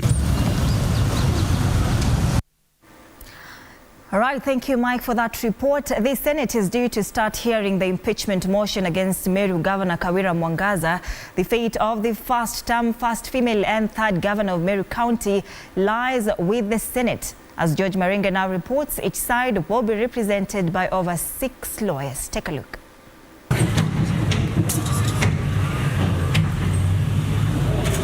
A busy 2 days lie ahead for the Senate in an all too familiar exercise for a one-term third governor. Meru County is once again on the headlines, having impeached Kawira Mwangaza a record 3 times. This time round, she will be facing the Senate just 724 days since she took oath of office, equivalent to 1 year, 11 months and 24 days. Having received the motion from the County Assembly of Meru, Senate Speaker Amason Kingi set the ball rolling and a committee was appointed to hear the impeachment case before the 4th Senate. The charges leveled against her include gross violation of the Constitution and other laws, gross misconduct and abuse of office. Sasa kama amekuja akaingia mbunge na watu wake wanataka kuingia mbunge, strangers in the house. The trial will take 2 days, the first being Monday 19th August. After the convening of the Senate at 9 a.m. on Monday, the senators will hold a closed pre-hearing meeting before preliminaries at 11 a.m. The charges will be read at 11 a.m. and afterwards both sides will have an opportunity to make opening statements which will each last 30 minutes. After a lunch break from 2:30 p.m. to 6:30 p.m., the County Assembly of Meru will present its evidence and the Assembly will also get a chance to give evidence of witnesses if any. Cross-examination and re-examination will follow. Senators will ask questions or seek clarification before adjournment. Come Tuesday, 20th August, Governor Kawira Mwangaza will have the floor to present her evidence, as well as evidence from witnesses and cross-examination and re-examination from 10 a.m. to 2 p.m. After lunch break, each side will get 60 minutes for the closing statements and later followed by the motion on the proposed removal by way of impeachment. These will include voting on the motion. The County Assembly shall appear in person and will be represented by 2 members and 8 advocates led by Ndegwanjiru. The governor will also appear in person and shall also be represented by 6 advocates led by Elisha Ongoya. Barely 9 months since the second impeachment attempt, will the Senate save her? Time will tell. If impeached by the Senate, Kawira has the right to appeal the decision in court. George Maringa, TV47, Nairobi.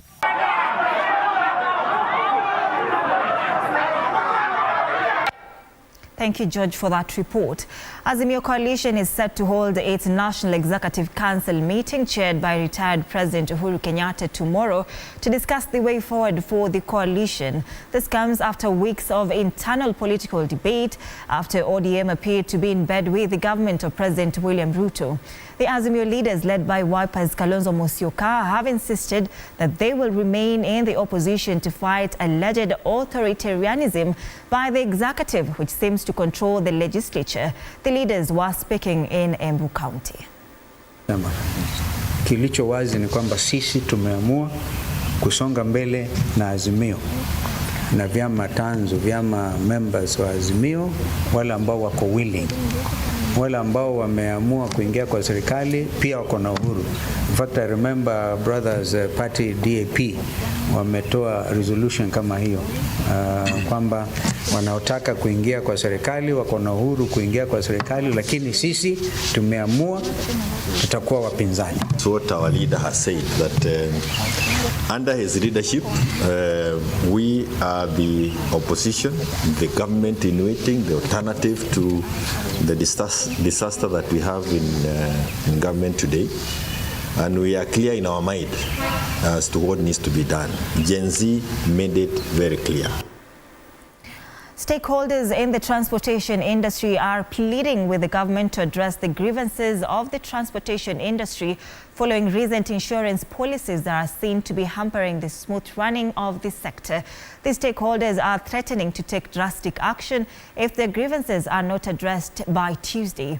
Addressing the press at the Nairobi Central Business District, the consortium of SACCO leaders led by Paul Thiongo, the chairman of Travelers SACCO, asked the government to engage the current public transport and SACCO leaders in making policies as a way of supporting and aligning their industry.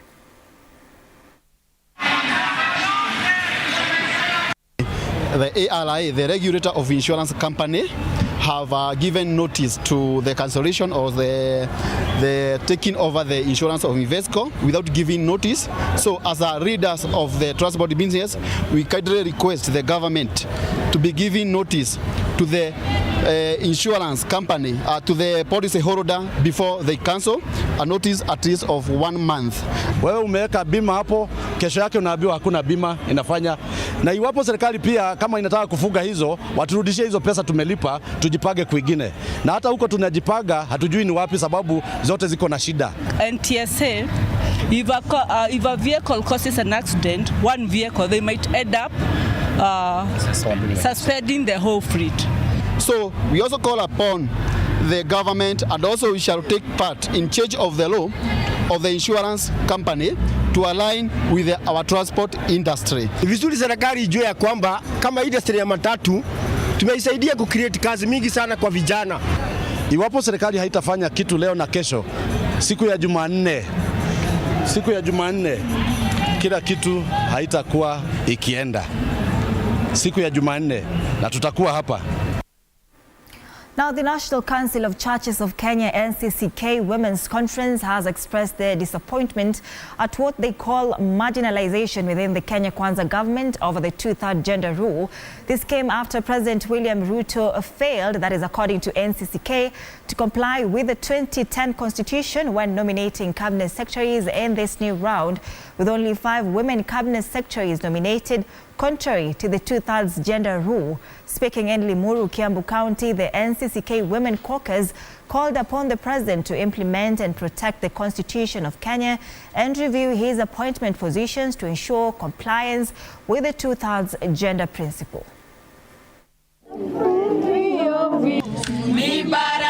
We are therefore extremely disappointed by His Excellency, our President, Dr. William Samoei Ruto nominated only 5 women as cabinet secretaries. Compliance with the Constitution requires that there should be a minimum of 10 female cabinet secretaries. The state of affairs cannot continue if the women of Kenya are to be women of worth and wealth. The women of Kenya are strong and hardworking, and all what they require is supporting context so that they play their effective role in governance and decision-making processes. I actually say that Kawira Mwangaza is a woman of worth and wealth. But as women, we are praying that she retains her position. Not because she is a woman, but because she is a human being. All right, now, in order to combat the lack of laboratories in primary and secondary schools in the country, a teacher by the name Joseph Joroge from Meru County, MCK Upper Miku Mbune Day School, has developed a system where schools that do not have laboratories may or can get lessons through an invitation to study together. Take a look.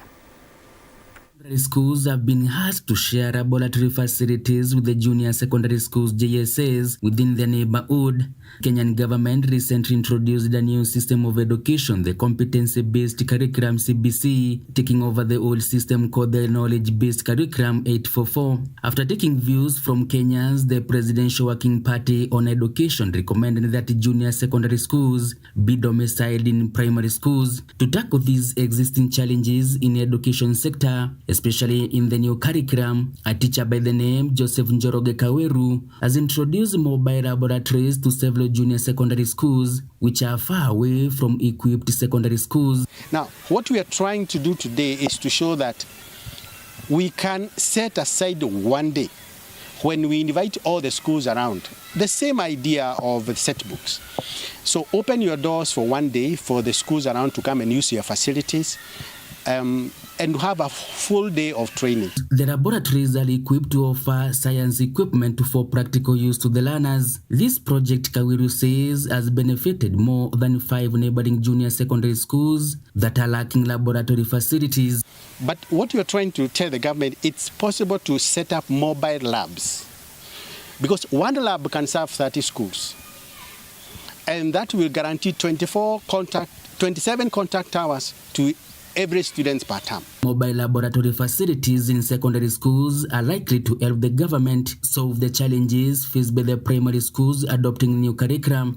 My call to the government is to request them to fund especially the schools, mostly those schools that were given the JSS class. The government has promised to construct 16,000 classrooms to accommodate grade 9 in primary schools in 2025, but the construction is yet to begin with the many schools poorly equipped to handle the extra requirements. Tumekuwa tukiwafunza ndio, tukitumia vitabu, na saa zingine ikizindi pia tunaingia kwenye mitandao. The lack of teachers prompted the government to hire 30,000 new tutors during the first term, with the 21,000 deployed to junior secondary schools. In my opinion, it has gone a long way to cement some of the concepts we have been teaching in classroom. On average, each junior secondary schools currently has between 3 and 4 teachers, with those in populated areas being forced to take extra workload. John Javakania, TV47. Now, children's rights activists and elders in Bungoma County have been on record saying that retrogressive culture has been one of the major causes of early teenage pregnancy and gender-based violence in the country. And as you may know, every August of an even year, the Luhya tribe from western part of Kenya do practice circumcision of adolescent boys, a rite that's believed to be transitioning boys to men. Now, our reporter Wanji Sostin attended circumcision ceremony at Bwake Village in Kabuchai constituency, Bungoma County, to examine the manner in which such tradition can escalate teenage pregnancy and GBV. Take a look. Na wadogo wangoje paka siku ya kutairisha, wasiende kufuatana na wale wanataka kupewa tohara, na nafikiria tukifanya hivyo mimba ya mapema haitapatikana. Nyimbo saa hii inachangia GBV mingi sana. These are children's rights activists and the elders from Bungoma County. They are here raising concerns that the Bukusu circumcision traditions could be behind the rise in teenage pregnancies and gender-based violence. But how can this decades-long traditional rite of passage be responsible for wrongs within the same society it is revered? We meet this young boy along Bwake Hachonge route in Kabuchai constituents and rooted from his uncle's place. The age bracket you see here during the broad daylight is actually what will be seen at night on the eve of the ceremony. At home, the father welcomes his son back, a dance before resting. Exactly at 10 p.m., it is now time for a special session. A grandfather in this case has been tasked to take his grandchildren through night guidance. All done. Dance and celebrations called Huminya for about 3 hours before the boys are allowed to rest. Early in the morning when they are in the river, before they are smeared with mud, they are slapped. An indication for being strong, but can such actions contribute to the breeding of vices? Elders like Edward Haemba Kalamu are of the belief that the rain started beating the otherwise almost sacred culture when Kenyans embraced a modern way of life which has left the rite of passage hollow. Akitaka kutairisha mtoto yake na huyo mtoto tena akitaka kutairi, hawa ametosha kutairi, hawa ametosha hata kulinda kwa boma. Wao kitoka kama msasi, ye anakuwa kwa niaba yako. He said that today's culture in a way has negatively affected the community's morals, such as early pregnancy and gender-based violence. Ubaya wa siku hizi inachangia watoto kupatiana mimba na vijana. Hao ni wengi. Na wewe ni mama? Ukitaka kuwashauri wanasema yako ili sisi tulikuanga tunacheza tu na wasichana, lakini hawakuwa wanapata mimba. Lakini wakati huu unapata tu hata mtoto wa ndugu yako amepewa mtoto yako mimba. Kalamu condemns youth for using sharp objects during the night session. He argues that using sticks were only allowed to boost the morale for the boys. Ukikamata panga unakuwa unaenda vita. Sio ya kuimbia mtoto. Mtoto anatakiwa uwe na fimbo. Na yenye unaimba iwe inamwambia maneno. Ni kuimba kumpa moyo akaya akijua kesho akicheza mahali fimbo za zamani sekimila si mapanga. Omusinde unamwimbia kumaanisha ya kwamba akuwe determined, akuje anakipata gariba, hiyo kisu ni hatari, asilie wala kutuingiza chochote. George Simimulonja, the boy's father, said that he respects the culture and will continue to circumcise his son through the tradition, asking parents to be an example of their children's values. Ndio sasa mimi nikafuata watoto wangu, nimetairi watoto 4. Hao watoto 4 na wao huwa wananiambia papa wanataka kutairi. Reporting for TV47 from Nangili village in Bungoma County, I'm Wanji Sostin.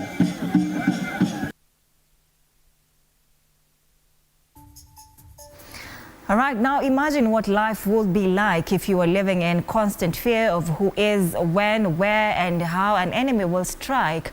You live life knowing anyone around you could be a raider, a military unit member, or a bandit seeking to kill you and take your belongings.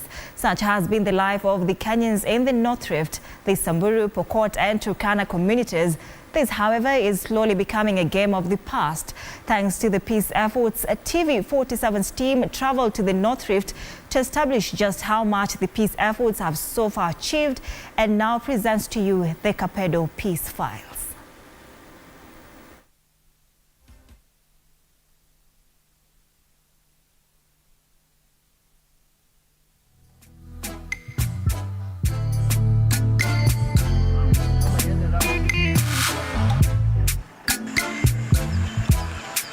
In 2012, at least 42 police officers and reservists perished during security operations in the Seguta Valley, now infamously known as the Valley of Death, near the Kapedo Bridge. This is the Kapedo Bridge. It is considered the country's deadliest bridge, but the narrative has since changed. So TV47 took a one-week tour to the North Rift region of this country to take a look at what are some of the peace processes that are ongoing and to establish whether they have made or yielded any form of fruit. And coming back, I come back with a letter to the government from the people of Kapedo. All right, that is just a teaser of that report right there by our reporter Linda Alela. It will be forming the basis of our conversation later on. But first, let's take a look at what's happening in the world of sports.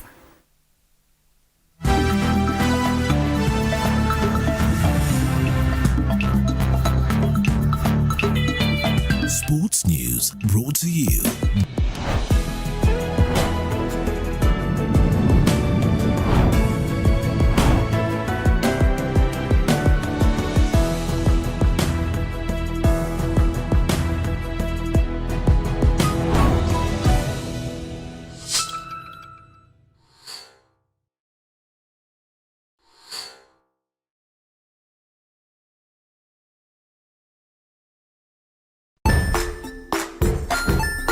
Hey there friends, welcome to Kids on the Block, where fun and imagination come alive. We dive into magical world filled with exciting adventures and awesome friends. What position were you in? I was number 2. What position were you? Number 1. He decided to cross the bridge by his house and look for food on the other side. We're going to do half cup of chocolate chips. And the other one, we're going to do half cup of the blueberries. So, grab your imagination hats and get ready to explore with us. Join us every Saturday at 9 a.m. for new friends, amazing stories, and tons of laughter.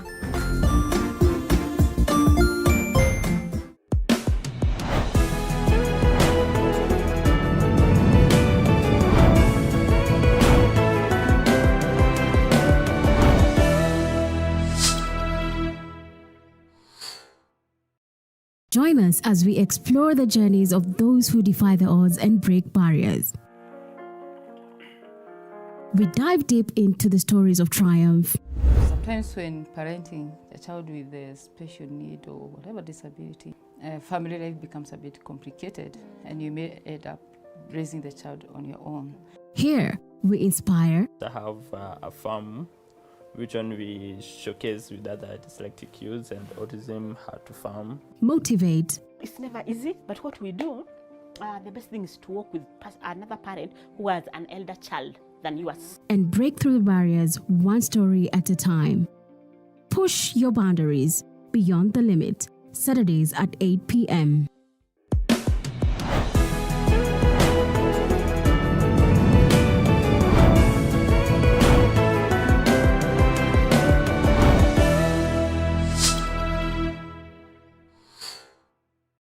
The Grind, where business meets brilliance. It's not just about the ideas. I was working as a shampoo boy. I used to wash clients' hair on the sink. It's about making them happen.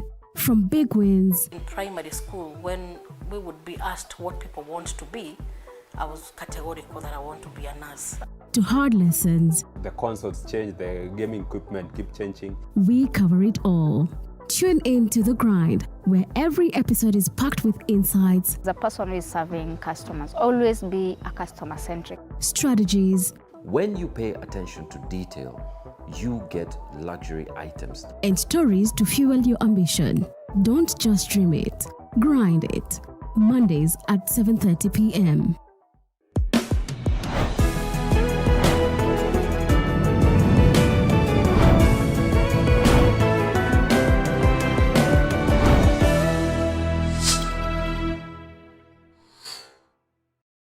Jiunge nasi tunapoangazia safari za viongozi bora.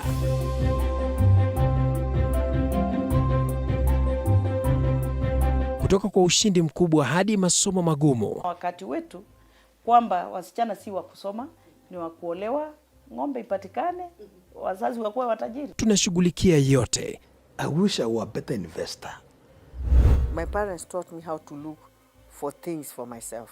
Tazama Mfahamu Kiongozi, ambapo kila kipindi kimejaa maarifa, mikakati na hadithi za kukuza azma yako. For me to succeed, I have to fight. Kila Alhamisi saa 1:30.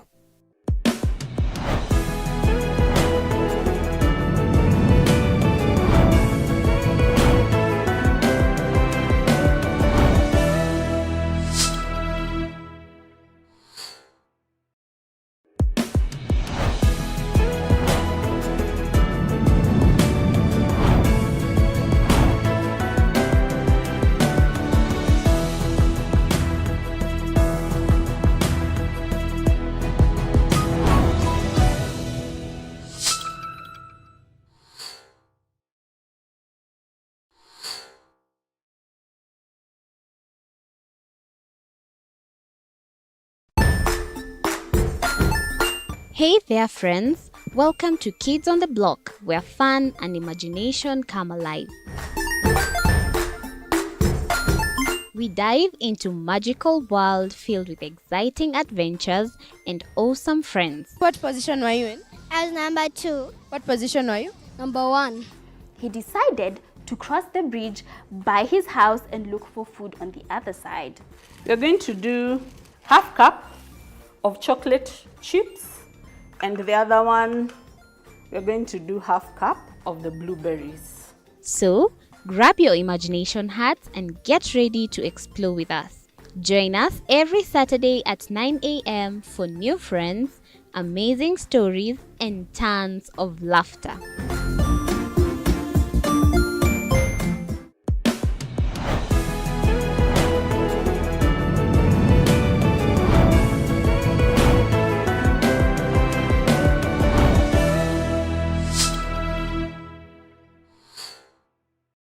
Join us as we explore the journeys of those who defy the odds and break barriers. We dive deep into the stories of triumph. Sometimes when parenting a child with a special need or whatever disability, family life becomes a bit complicated and you may end up raising the child on your own. Here, we inspire. I have a farm which one we showcase with other dyslexic youths and autism how to farm. Motivate. It's never easy, but what we do, the best thing is to work with another parent who has an elder child than yours. And break through the barriers one story at a time. Push your boundaries beyond the limit. Saturdays at 8 p.m.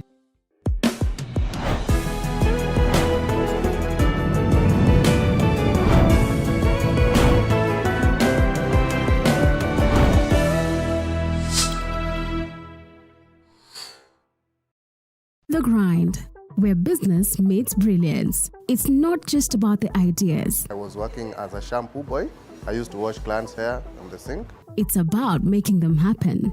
From big wins. In primary school, when we would be asked what people want to be, I was categorical that I want to be a nurse. To hard lessons. The consoles change, the gaming equipment keep changing. We cover it all. Tune in to The Grind, where every episode is packed with insights. The person who is serving customers, always be a customer-centric. Strategies. When you pay attention to detail, you get luxury items. And stories to fuel your ambition. Don't just dream it, grind it. Mondays at 7:30 p.m.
Jiunge nasi tunapoangazia safari za viongozi bora.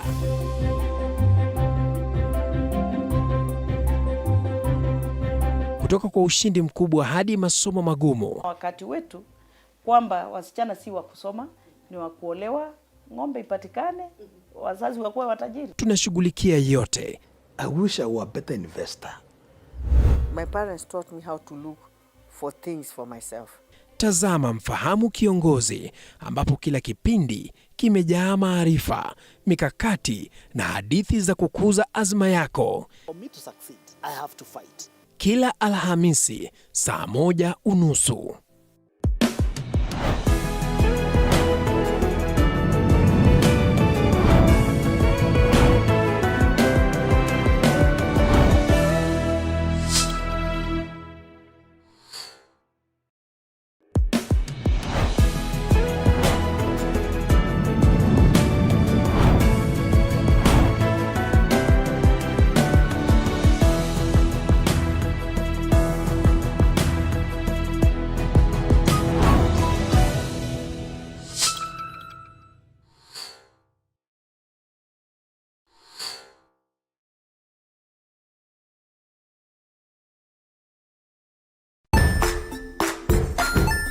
Hey there friends, welcome to Kids on the Block, where fun and imagination come alive.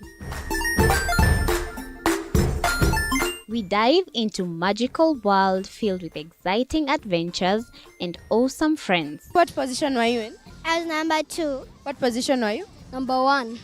He decided to cross the bridge by his house and look for food on the other side. We're going to do half cup of chocolate chips, and the other one, we're going to do half cup of the blueberries. So, grab your imagination hats and get ready to explore with us. Join us every Saturday at 9 a.m. for new friends, amazing stories, and tons of laughter.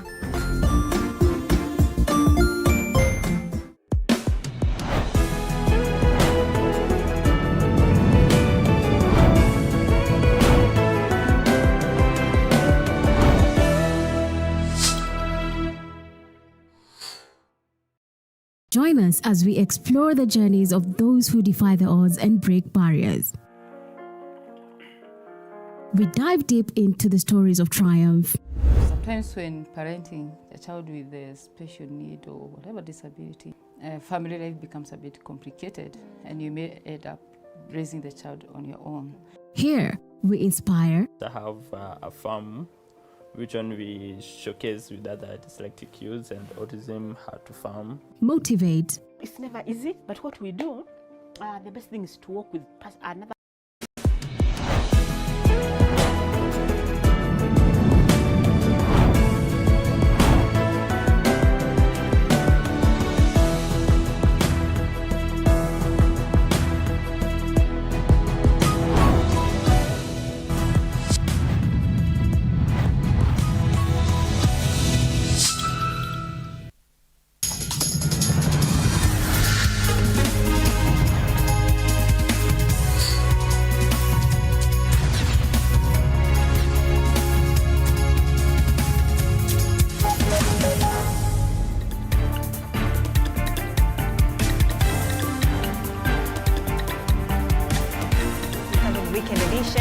Now imagine what life will be like if you are living in constant fear of who is, when, where, and how an enemy will strike.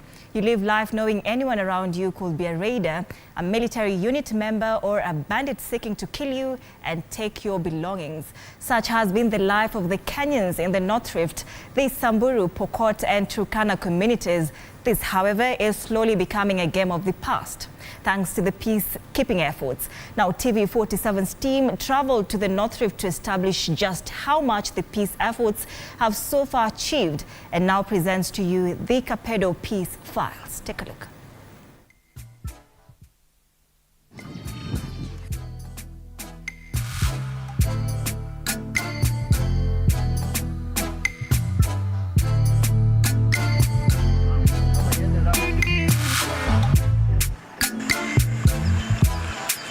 In 2012, at least 42 police officers and reservists perished during security operations in the Seguta Valley, now infamously known as the Valley of Death, near the Kapedo Bridge. This is the Kapedo Bridge. It is considered the country's deadliest bridge, but the narrative has since changed. So TV47 took a one-week tour to the North Rift region of this country to take a look at what are some of the peace processes that are ongoing and to establish whether they have made or yielded any form of fruit. And coming back, I come back with a letter to the government from the people of Kapedo. Dance of Victory. This dance follows a long day of peace negotiations between two warring communities, the Pokot and the Turkana. The Kapedo Triangle, once synonymous with violence and unrest, now clings to a fragile hope for transition. Linking the border of Baringo and Turkana counties, this area has seen a remarkable reduction in insecurity over recent years. The residents of Kapedo have lived under the shadow of insecurity, with cattle rustling and intercommunity conflicts being their norm. Today, their story is different. One of the political leaders told me, if you really want to talk about peace, go to Kapedo and come back alive. I will gift you. Peace meetings like these have been crucial. The government, local leaders and international peace missions have facilitated dialogue and reconciliation among the warring communities. Disarmament programs and increased police presence have also played a vital role in restoring peace. Ndani ya msitu watu wanakaa peke yao. So shida moja ni kwamba ni serikali kuangalia maneno area hii na kuweka kwa mpango. Iwe ni strategy ambayo ni tofauti na sehemu zingine. Ndio itamaliza hii maneno, lakini sasa watu wakiachwa tu peke yao. Alafu wanaambiwa mkae kwa amani. People have also been affected by this conflict over time. Trauma healing, reconstruction, rebuilding trust, and even livelihood reconstruction, because people have lost all. If you are raided and you lose all your livelihood, the only option you have is somebody has to lift you up. Sisi tunataka amani. Sasa kila siku Pokot anakuja kuchokoza sisi. Sisi tunakaa tu pamoja. Na mambo yetu ni nyari atanyamaniche. Wakati mtu anauliwa hakuna hata mwenye anakula mwingine. Toto unate tomorai. Na makeup nzuri. Mangoroko wote wenye wako msituni wakuja wote ili tuwe watu pamoja. For years, community clashes, cattle rustling and attacks on security forces have been the order of the day. Peace has been an elusive goal for every government. Well, the people of the North Rift have had enough. Let us take you back to some distressing stories of attacks and the government's intervention to quell the unrest. On our first day in Kapedo, we met 21-year-old Caleb Lomada and 23-year-old Musa Makal. They are former bandits and now students at Mogotio Vocational Training College. Hata mimi nishapeleka mwenye alipikwa na risasi mpaka akakufia mikono yangu, mimi nikaacha nikachukua bunduki na nikaenda. Kitambo ilikuwa inachukuliwa mtu mwenye amesoma inachukuliwa kama si mwanaume. Lakini sasa hivi wameanza kujua sasa. They share their stories of deadly raids and the chilling moments they encountered as bandits that forced them to turn over a new leaf. Nikifikiria tu ule jamaa mwenye aliuliwa brother yangu, hapo sasa ndio akili yangu nasikia tena kuua mtu, lakini ile tu Mungu alikuwa anakataa ni mtu. Ndio tupate hiyo maoni ya hiyo vita ishe, ni kuleta tu hao vijana marafiki zangu shule, kwa sababu hao sasa ndio wanatusumbua tu. Approximately 2 hours drive from Marigat and deep in the bush lies Kagir. On our way, we stopped by the Moinonin area. 2 months ago, residents of Kagir had pitched a tent here as IDPs. There was an IDP camp that had hosted about 3 months ago, had hosted, some of the villagers of Kagir, where we are at right now. We've driven all the way right inside the bush. But right inside the bush, it's a home for very many people. They had fled this place like, a couple of months ago because of the insecurities they are in. But then again, it's a beautiful story to hear that they are back home and they are confident that finally security is here. They are confident that finally they get to enjoy peace. And so I'm seated with the ladies who had gathered here to just tell us this experience and the story behind this. Wakaanza sasa huwa watu. Hakuna hata njia ya kupitia. Kila mahali tu nao wakora wanatembea kila mahali na mabunduki na ng'ombe yao. Kuja pukuta akakuja kupukusa sisi, akakuja kudisha ng'ombe yake hata nyasi yote kila kitu akachukua. Iko kwa kambi sasa. Bado manyumba yamepolemewa yote. The bandit attacks forced thousands of families, particularly women and children, to flee their homes and seek refuge in the Moinonin IDP camp. Tulikuja wote mpaka kitinda mimba wote, kila mtu. Rebecca Chipsergon attends to her husband's grave. She returns home time and again to do so as she checks on her house. Yake tu imebaki. Naona hii bimbo yake, hii bimbo imebaki tu peke yake. Hii bimbo yake imebaki. Na hiyo kala basho akakonga hiyo. Unapaswa. Sasa kitanda yangu ilikuwa hapa na hiyo kitanda ilikuwa mpya sana. Wakang'oa wacha hii ya mzee. Mahali tuko sasa ni kaburi yake.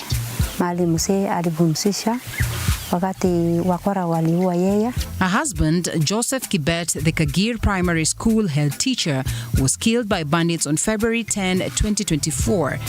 Despite being visually impaired, he was a committed and result-oriented educator.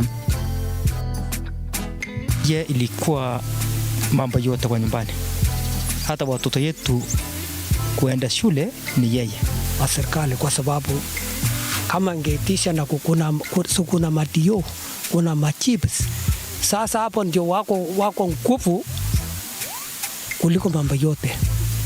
Unamsema nasemekana Mungu namba 2 ni nani? Ni serikali. She recounts the events of that fateful day. Sasa kumbe hii wakora wenye wako nyuma wakaweka risasi nyuma hapa. Sasa yeye akaanguka chini. Wakati alianguka chini, mimi nikawachana na yeye, nikaanza mbio. Hata mimi nikatoroka.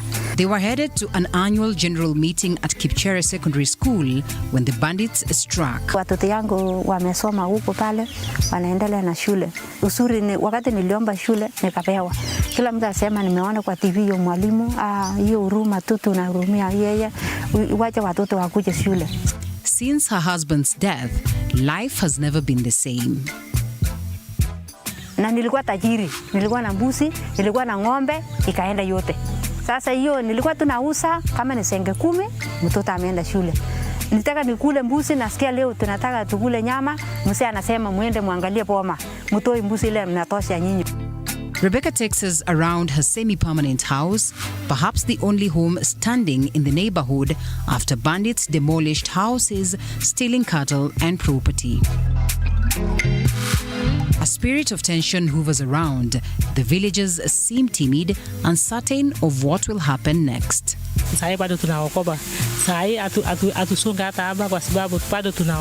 But beneath this timidness lies mixed feelings of rage to fight back and the desire to end the long-standing war between the Pokot and the Turkana. Hatuna OP hata moja kwa huko polisi. Hatuna. Kila mtoto ya area hii akiona tu hiyo mtu anasema tu ni kuua. Hata kama nataka usalamia, anasema tu ni kuua. Hata kama ni mzuri. Meters away from the tents is Kagir Primary School. The students look sad but hopeful of recovering the lost time after a long break.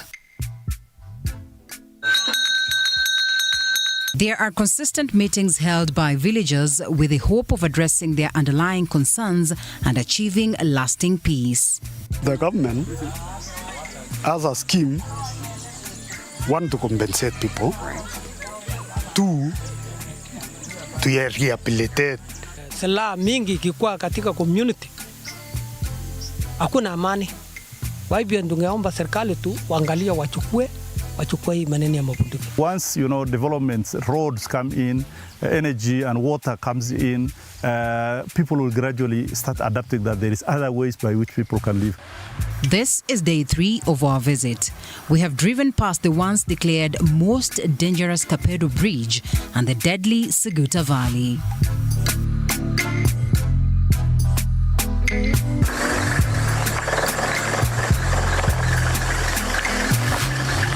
What we find here is a masterpiece. Under the heavens, the flowing water, the waves gently crashing, creating a soothing sound. My colleagues dive into the waters, which I am told are a combination of both hot and cold temperatures that never get to mix. The wonders of Mother Nature. The green scenery is to die for, and the birds sing, signaling that we are marching into peaceful grounds. Not far from here,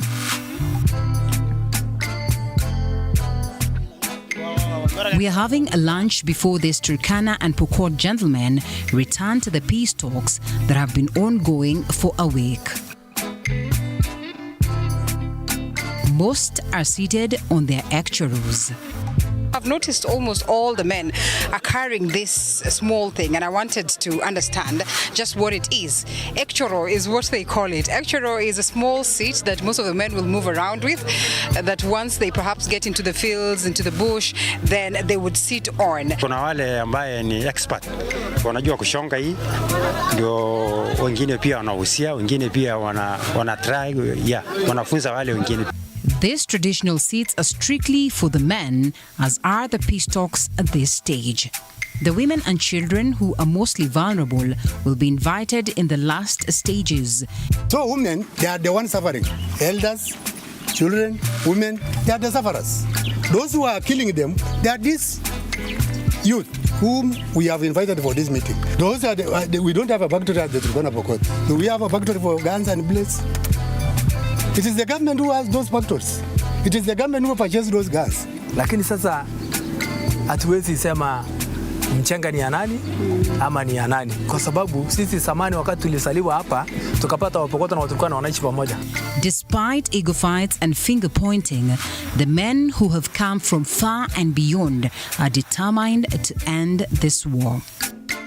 Afadhali tukue amani, hapo sasa mbuzi yakaenda safari moja.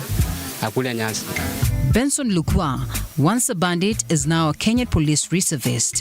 His commitment is to all communities, despite being a Turkana from Kamuge. Mimi ni KPR. Bado mimi nachunga tu wananchi wote. Sioni kama nachunga Pokot ama Waturkana, nachunga tu wote. Wote ni wa Kenya. The Kenya Police Reserve, KPR, was formed in 1948 to assist the regular Kenya Police in maintaining law and order, mostly in rural areas of Kenya. Successful talks culminated in a night of dance. Here, the best dancer wins the best woman.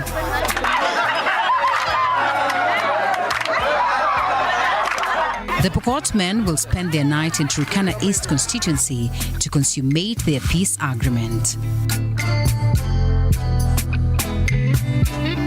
Our final drive takes us to Baragoi. It is Friday.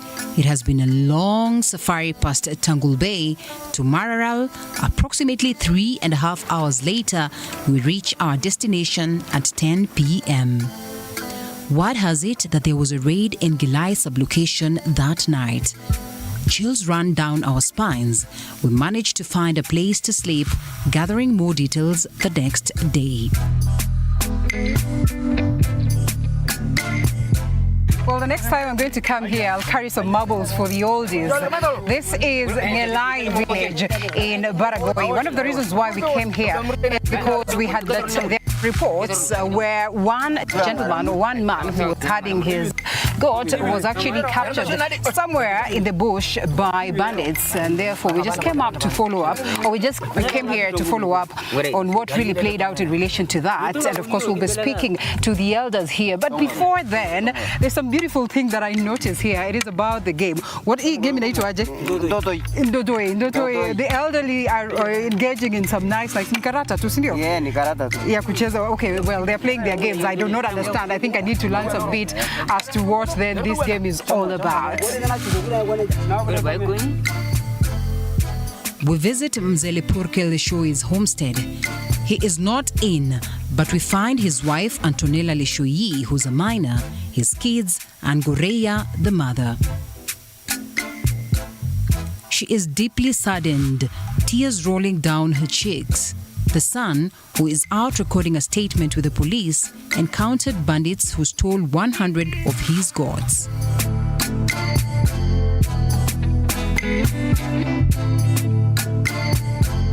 Msuri kumuua huyo hada, walishukua alafu akachukua mpaka certain distance, wakamuachilia harudi, wakaenda na mbuzi.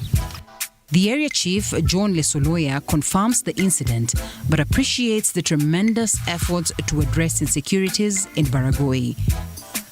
While all that remains are the goat kids jumping around and a huge empty space where the stolen goats once called home, Senior Chief Lesoloya is relieved that the four tack.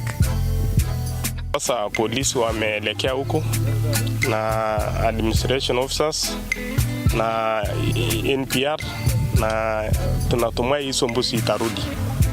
Kwa sasa tumekuwa na utulivu, hatujakuwa na any incidents mingi kama vile ilikuwa hapo mbeleni. Ukilinganisha mtu na mali, nafikiri mwenye thamani ni nani? Ni binadamu. Na ndio sasa wengine jana walikuwa nasema hai, afadhali sana, tunashukuru hata wao hizi waliwachilia hiyo msee. Thomas Lemero, former chief of Baragoi town, recounts the grim and violent days since 1996. Madam, hakuna kitu tunasikia shunga mtu na rev yako ikuwa anaangalia tu. Unaangalia. Afadhali kunitoa wai baadaye kurev. I'm sorry, I'm very very sorry madam.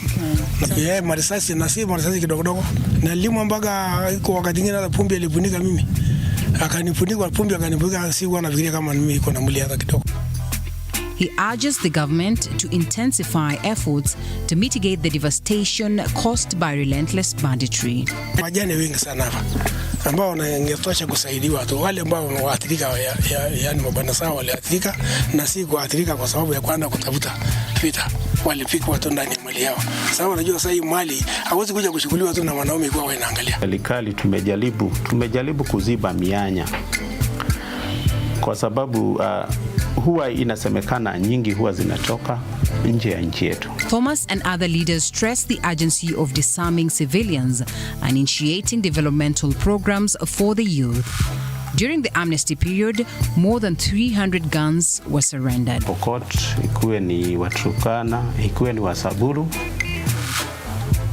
zote hizi communities tatu zote ziko na bunduki. Na bunduki nyingi zile wako nazo ni bunduki haramu. Zile ambazo sisi kama serikali hatujui wako na bunduki aina gani, hatujui wako na bunduki ngapi, hatujui wako na risasi ngapi, lakini ile ukweli ni kwamba watu wako na bunduki. Mambo ya serikali na shomo sasa hakuna maana.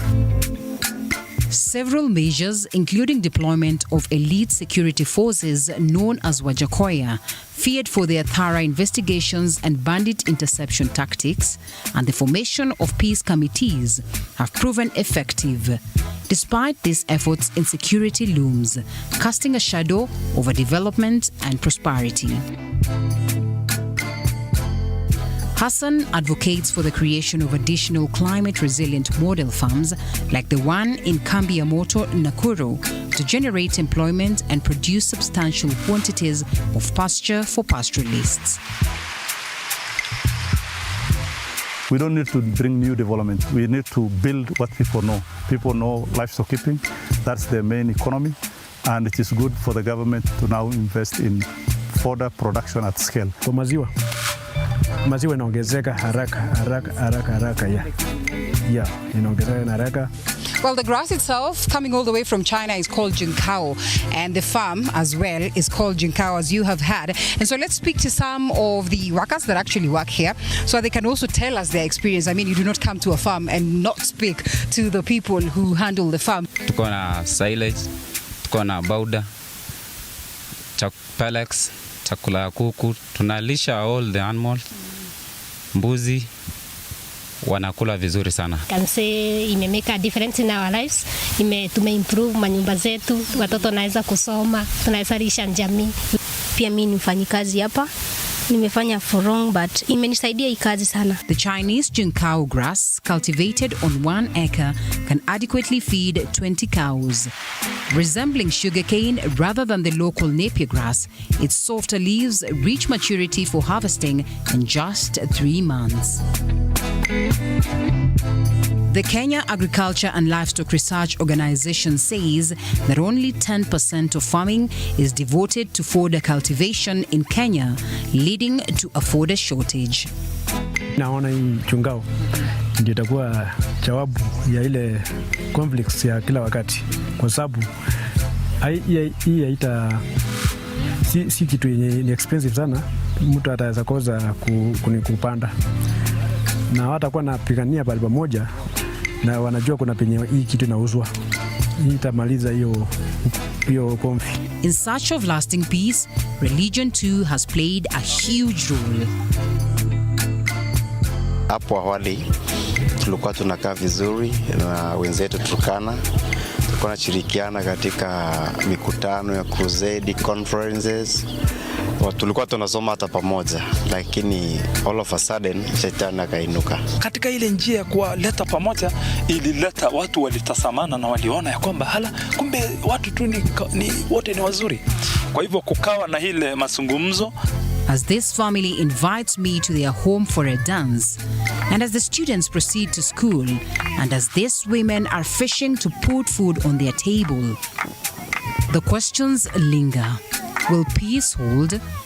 When will government bring us better roads, hospitals, schools, banks, and all that is about development? It should be documented that for the 6 days I have been here, I have only seen one single means of public transport, a Nissan Matatu. Like in the playwright by Samuel Beckett, the North Rift is asking, are we waiting for Godot?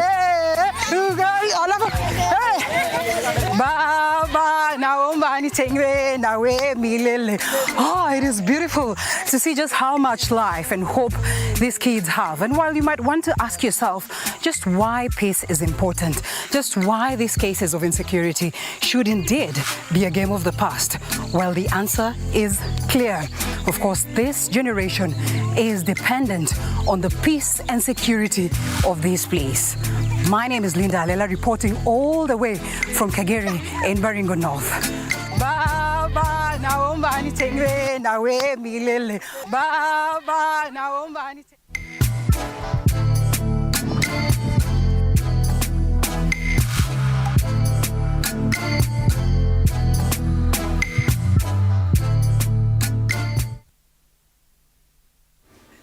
All right, that is all the way from Kapedo. Of course, it was so wonderful that it caught us off guard here in studio.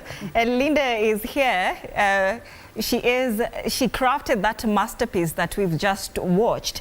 And of course, we are also here with, that is Hassan Ismail, the inter-county peace coordinator, inter-country peace, inter-peace coordinator. Of course, we will be talking about that story that we've just watched, produced and perfectly crafted by Linda, who is right here in studio. We are taking a very short break, but don't go too far. We're coming back.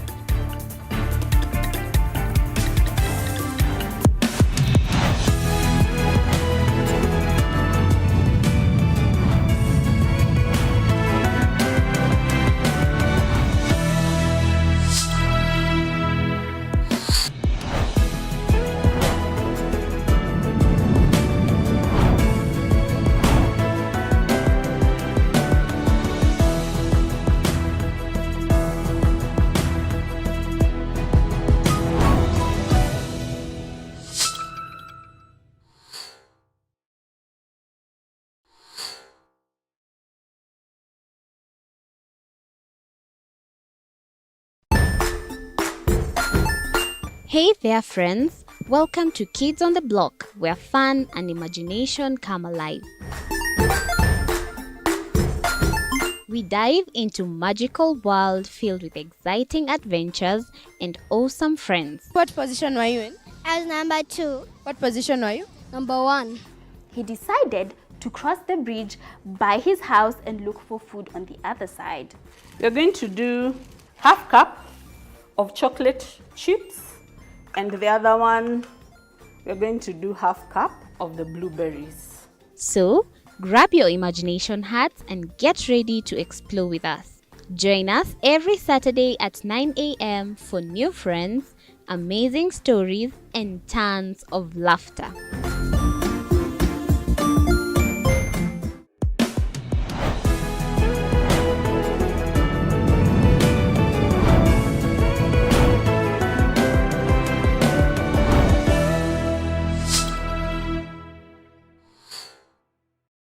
Join us as we explore the journeys of those who defy the odds and break barriers. We dive deep into the stories of triumph. Sometimes when parenting a child with a special need or whatever disability, family life becomes a bit complicated and you may end up raising the child on your own. Here, we inspire. I have a farm which one we showcase with other dyslexic youths and autism how to farm. Motivate. It's never easy, but what we do, the best thing is to work with another parent who has an elder child than yours. And break through the barriers one story at a time. Push your boundaries beyond the limit. Saturdays at 8 p.m.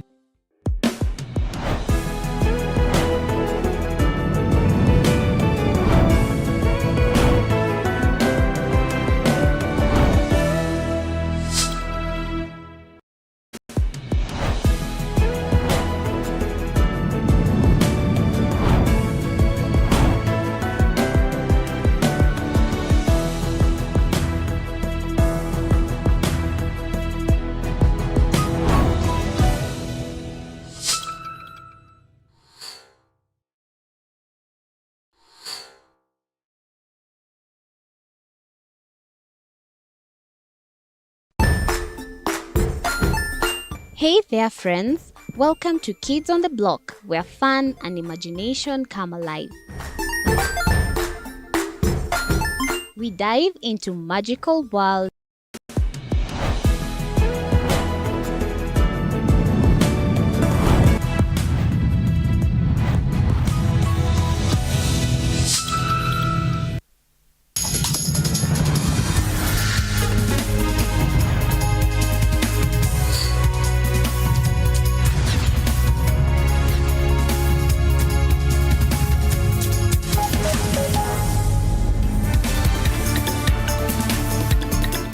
All right, welcome back. Thank you for staying with us. You are watching To The Point, and tonight our conversation is based on the story on finding a quest for peace from the people of Kapedo. That is a story that was compiled and produced by our very own Linda Lela, who is in studio with us tonight. And of course, we have Hassan Ismail, the Interpeace Nairobi County, that is country representative in Kenya. Now remember that Turkana and Pokot communities have been engaged in conflict for decades, primarily over access to resources such as water and grazing land. I guess I'll just start with Hassan Ismail, because in your story, Alela, there's something that caught my attention in your first line, and you said that there has been a remarkable reduction of insecurity in the North Rift region. Maybe Hassan, could you confirm this, and would you agree that that is the case in the North Rift? Yeah, thank you very much. And I think the current situation in North Rift and generally in northern Kenya is that there is marked reduction in the incidence of violence over time. The only thing is that media has not been able to penetrate a lot. We thank the social media platforms that are really playing a very important role. But I think what is happening is that we have been in North Rift from 2019. And in 2019, there are people who are betting, leaders who are saying, if you go to Kapedo, we will pay you, price, and you come back safe. today it's a place where you can go. Linda and the team and the media team traveled. They had wonderful trip in the North Rift. Right. So the story is completely different. In the past, people will only go to Kapedo, Lomelo under very heavy security. Now you can drive in without any security escorts. So life has really changed, but there are a number of things that have not changed, and I think those are the things that matter to me, because we did a research in that area. A number of indicators, impediment to peace were illiteracy, small arms, lack of infrastructure. None of those things are being addressed to date. A lot of those things are still wanting. So as long as those impediments to peace have not been addressed, school enrollment has not increased, roads have not been built, economic opportunities have not been created, for us as the peace builders, we are not with disarming people, we are helping communities to silence the gun. And we have done that tremendously, and a lot has happened in that area. But I think what is happening is that there is need for collective effort that is required for us to transform that region. All right, before I miss the main point, there's something that you've mentioned that has also still struck my attention before we bring Linda in. You say that media has not been able to report on the developments in Kapedo area. From this story by TV47, would you still say the same? No, we really want to appreciate the media, TV47 and other media teams that have made a number of visits to that region. But what I'm saying is about daily occurrence, daily reporting. What is being reported always is incident of violence. That usually catches people's eye. But the number of peace meetings, the number of reconciliations, the number of livestock recoveries, the number of wonderful stories of communities coming together, these are things that have not been made to the limelight of the Kenyan media. And these are the issues which I always say, these are the hidden part of the treasure of the peace process that's happening in that area. And it's the thing that I really want to be heard. All right. Linda, Hassan is talking about the treasures in Kapedo area. Of course, this is an area that is so challenging to report from due to maybe inaccessibility and the region being risky, as we put it sometimes. So what are some of these treasures that you encountered while reporting from Kapedo area? First of all, how was your experience? All right, thank you, Odida. This feels awkward. But all the same, I appreciate, and perhaps, you know, throughout my time as a journalist, I'd probably say that this is one of the things that I will remember dearly. This was an experience like no other. Let me tell you, the first time, I first of all called the editor to tell him that I will be going to Kapedo. Silence for a moment. Then the next question is, are you sure you'll be safe? Is everything going to be okay? And I know that most of the times, of course, the editors will release you to go and cover such stories. But of course, they are concerned because that is their number one mandate, to ensure that you are safe wherever it is that you're going. And then I call my relatives, I call my friends, I tell colleagues in the office that, oh, I'm excited. But I wasn't even excited. I won't even lie to you, because deep down, I was feeling like, my goodness, they have been painting an ugly picture of Kapedo. Forgive my ignorance, I would say, but I was actually thinking of, you know, a safari that would be like a whole day, getting there in the evening, and a safari where, you know, utakutana na bandits literally, and you're scared, and gunshots and all that. So my mom was even trying to discourage me. Are you sure you really want to go there? And then I thought to myself, where will I grasp this award-winning story? If I die, I die. After all, that is the call of duty, you know, that our gun, which is the camera, is what we protect before we get to protect ourselves. And so I thought to myself, why not? Why not give it a shot and see? And I tried to ask them, you know, the ones that are going to take us there, are you sure that we'll be safe? 101%. They were like, yes, it's going to be a safe experience. Trust you us. Trust you me. You know, this is now Alas I'm talking to. And I was just like, all right, fine, let's give it a shot and see. And to my dismay, or to my surprise, to be honest, Odida, we never got to encounter anything that would have literally put our lives in danger. In as much as there's a time where we're traveling from, say, Maral to Baragoi, in the bush, right in the bush, in the middle of the night. And you know, the driver is giving us stories as though to just tell us everything is okay, calm down, don't worry. So when we get to the destination is when he tells us, by the way, uko kwa bush, it's never that safe. So I just was trying to give you guys stories so that I get your mind off worry and all that. So I can tell you that it was a smooth experience. It was a nice experience. And I can confidently say that as we tell these untold stories, that indeed there's some element of peace as opposed to what literally we've been seeing, painted about the Kapedo area and the North Rift region. Right. You've seen, Linda has also brought in the aspect, that is our motto right here at TV47, which is telling the untold stories. Right. And of course, we're trying to also get the picture of some treasures right there at the Kapedo area. But from your story, Linda, there is the night before you went, I think it's on your third trip, there was an attack. Yes, in Gilai. At Gilai. Yeah. Now, Hassan, in such cases, how do you now try to forge a lasting peace and solution for this family, which has just lost, I think, 100 goats, yes, goats and cattle? So how do you try and find solution for such a family? I think the incidents of livestock being stolen or raided, that is not the first, and that it will not be also the last. Why? Why not? The good part of it is that these raids have all history and context. The history is that this is a forgotten land where communities have been left to wage, crimes against each other unabated over time, from their traditional until it has come to a situation where, when I meet a number of senior government officials, they will allude to the concept that this is the culture. There is no culture in violence. There is no culture in killing. There is no culture in raiding. No culture encourages that. The issue here is lawlessness. It's absence of government. It's absence of rule of law. It's absence of failure of the duty bearers. So unfortunately, one of the biggest unfortunate part of the story is that we come from an area where crime has been normalized by the state and people who are in power.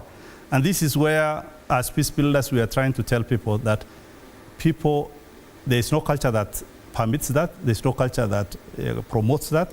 It is the failure of institutions that are supposed to safeguard the life and property of people that have failed to. So this area is very vast. The roads are poor. Our security officers, I don't need to blame them a lot because they are poorly ill-equipped. What they really require is rapid response, choppers, things that can help them rapidly to deploy themselves. Our choppers in the security sector, transports political leaders and to rallies and to meetings rather than addressing insecurity in this country. So I think there is peace. Peace is coming gradually. People are transforming. People are talking to one another. People are interacting. When you go to Paraguay, for example, last year we celebrated the International Day of Peace in Paraguay, where as much as there is an incident of violence, just like in Nairobi, there could be crime, carjacking, bank raid, or shop broken into. It's the same kind of crime. It's only that here the police are very active in pursuing. There, no stones are left unturned, and we don't ever see any result. The report is that always an incident happens, everybody says, we will leave no stone unturned. And we have never seen a stone that has been turned to recover life. So this is where a lot of, and I don't blame them. The terrain is tough. What our security officers require are drones. They require choppers, standby choppers, where they can intercept. The good part of it is that all these raids that are happening the last few years, 95% of them, the communities tell us that the youth are mobilizing. There is an impending raid. It is likely to happen. 5 days before, 4 days before, we get this information and we share with the communities. Everyone is prepared. The only problem is the terrain is so bad, and we end up finding recoveries and stopping difficult. And I believe this is something, if we sit in a room with the security agencies, the government, the local administrators, the political leaders themselves, and all of us agree, how do we end this? This thing can be ended. The only problem is there's a lot of lack of coordination. The security is struggling on its own. The political leaders are busy with other issues. The peace institutions are busy with other issues. And the countries, you know, we haven't really brought all our energies together. This is the only missing link. Otherwise, the communities are ripe for peace. And I want to assure everyone here that North Rift can be very peaceful. Wonderful. Now, Linda, you see, we have already been profiled as the media, as people who only report on the bad side. How did these, the residents, the government in that area perceive you? How did they welcome you? Were you warm? Did you feel like they were seeing you as a tool for change or just a tool for sensitizing, I beg your pardon, of course, of the situation that is around that area? I'm telling you, we had an experience of just getting to meet very many people and, you know, from different communities and from different tribes, if you'd want to call it. And they look at you and they see hope. They look at you. That is why I begin my piece by saying that we have a letter from the people of Kapedo. Because they look at you and they know that while you might just want to tell a story for the sake of telling it, they are certain that you're going to take their grievances to the right ears so that these grievances, you know, are addressed. It is unfortunate as well to realize that there are some people who are deep in the bush and are perhaps not bothered about what would be of the other side of life. You know, the way you travel to a new destination and you probably see a building that has been set up in a very beautiful way and you're like, oh, there's so much to life than what I'm used to. You realize that these people have perhaps even zero idea, some of them, of whether it's necessary to have a hospital. After all, they have their hubs there. They probably don't have an idea whether, you know, you could do some really nice farming, irrigation and all that. After all, there's grass that is God-given. And by the way, the area, and you would probably correct me if I'm wrong, was pretty much looking fertile from what I saw. Perhaps I went there during the good times, pretty much green. And I'm thinking, all this land, what are we doing with all this land as a country? I mean, would we not get to tap into the resources, you know, the land that is there, do irrigation, do agriculture, and, you know, not just feed Kapedo, but basically feed the entire country. And therefore, I can tell you for sure, I spoke to some little kids who I engaged in English just to get to know whether they can actually speak English. And I am telling you, they speak good English. Some of them telling me they would love to take watermelons. You can imagine a little child saying, what is this one thing that you look forward to ever eating, you know, not even sweet watermelons and all that and everything. That is a sign of someone who's looking at you and they're thinking you can bring hope. Tomorrow you can bring us biscuits. Tomorrow you can bring us watermelon. Tomorrow you can bring us all these things, all these nice things that we get to read in books, you know. And the fact that they allowed us to film their peace talks, you know, is an indication that these people know that, you know, these peace talks are as good as useless if we're just going to do them here and not involve the leadership. And therefore, if they're going to film this, then this is going to the members of parliament, whom we get to vote and perhaps we never get to see. This is going to go to the main government. This is going to get to the interior, you know, ministry. This is going to the ears of the president. And therefore, these things that they call hospitals, these things that they call schools, these things that they call, you know, banks, these things that they call infrastructure, maybe those things we're ever going to get to experience them. And thanks to technology, that some of them have phones, and therefore they have an idea of what the world looks like. Right, what's going on. Yeah, exactly. So the question is, why is it that we do not have such kinds of things here? So, Hassan, what is just the state of education in Kapedo, for instance? No, Kapedo town as it is has sufficiently about 3 primary schools and a secondary school. So I think Kapedo, you know, as it is a relatively well served with the education infrastructure. But when we are looking about the Sukuta Valley, I'm talking about a wider scope of, you know, from Laikipia, you know, part of Malaso, in West, Samburu West, you know, towards Turkana, and then Kerio Valley, you know, Turkana South, Turkana East. The whole of that belt, a number of areas are unattended. You know, they lack schools, they lack hospitals, they lack roads, they lack electricity. Key infrastructures are all lacking. So I think and when we did our research, the first impediment to peace in North Rift has become illiteracy. And if illiteracy is never addressed, then we are likely not to be able to address some of this issue. there are three things that usually make somebody peace responsive. One is the issue of exposure. The context by which, how somebody has been socialized. The issue of how somebody is law-abiding. These are three very fundamental issues. And these are three things that don't just happen naturally like that. If you don't get a school, you don't get socialized. If there is no church, schooling, these are the places where we get socialized. Exposure, you need to travel to far places and see how people live. The people in that area just move between those valleys, raiding one another, killing one another. They have never moved out of that. We took about 70 of them last time to come and see. And they were looking at some of the buildings in Nairobi and they were saying, did God drop these houses like this, or it was made by a man? And we took them to Makueni and they were so surprised that somebody can keep poultry, somebody can do, you know, and all those people, about 70 of them, we return them back, have a new chapter as we speak now.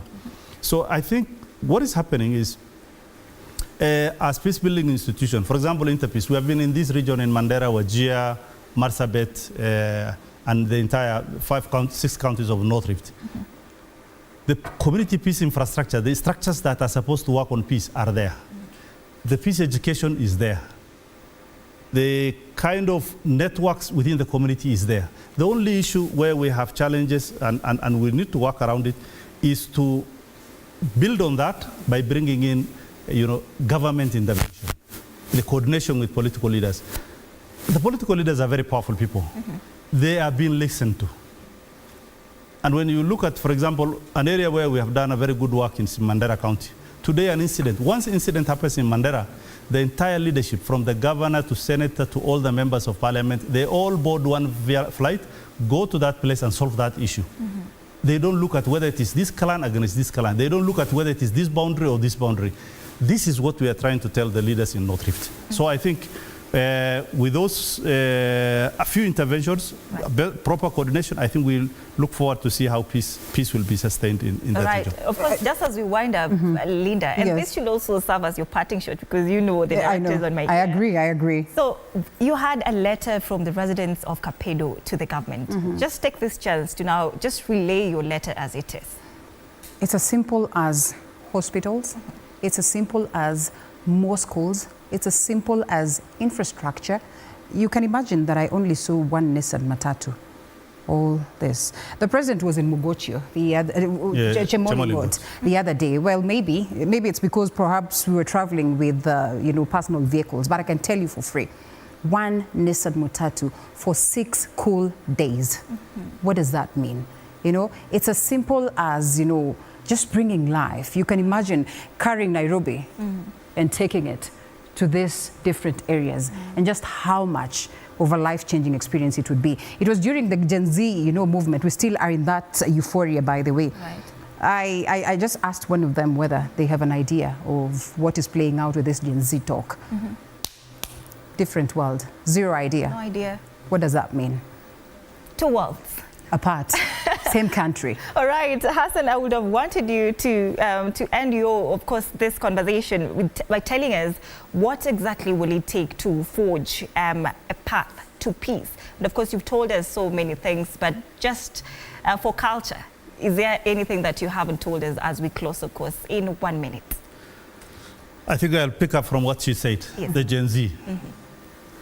The world is in paradox, and I really want to say the Kenyans have never been inspired by a number of initiatives to bring the country together.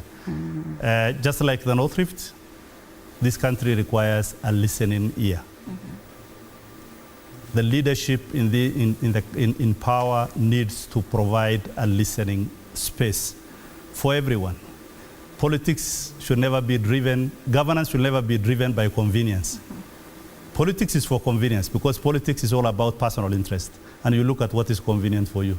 But running a government and making sure that this country is stable, we really need to have a listening ear, both for North Rift and even for the Gen Z's revolution that has happened. All right, there we have it. There we have it. That is the cry from the people of Kapedo, North Rift, just a call for inclusivity and a chance at just a normal life like everyone else. Thank you so much, Alela, for Please appreciate my choker. A souvenir all the way from Samburu. Wonderful. Thank we you. love it. You Thank look you so amazing. much. Thank you for I mean, there's so much in this other side that we really need to appreciate. Right. And thank you for telling the untold stories of that area. We hope that that story right there will win an award actually and remain right here at the station. We are currently the home of the Journalist of the Year, in case you did not know. Of course, thank you Hassan, for thank you so much for making time to shed light on this conversation on the Northwest and how your peacekeeping mission is going round over there. Of course, that brings us to the end of this bulletin. Thank you so much for watching. Thank you for being here. Have a good night and see you next time.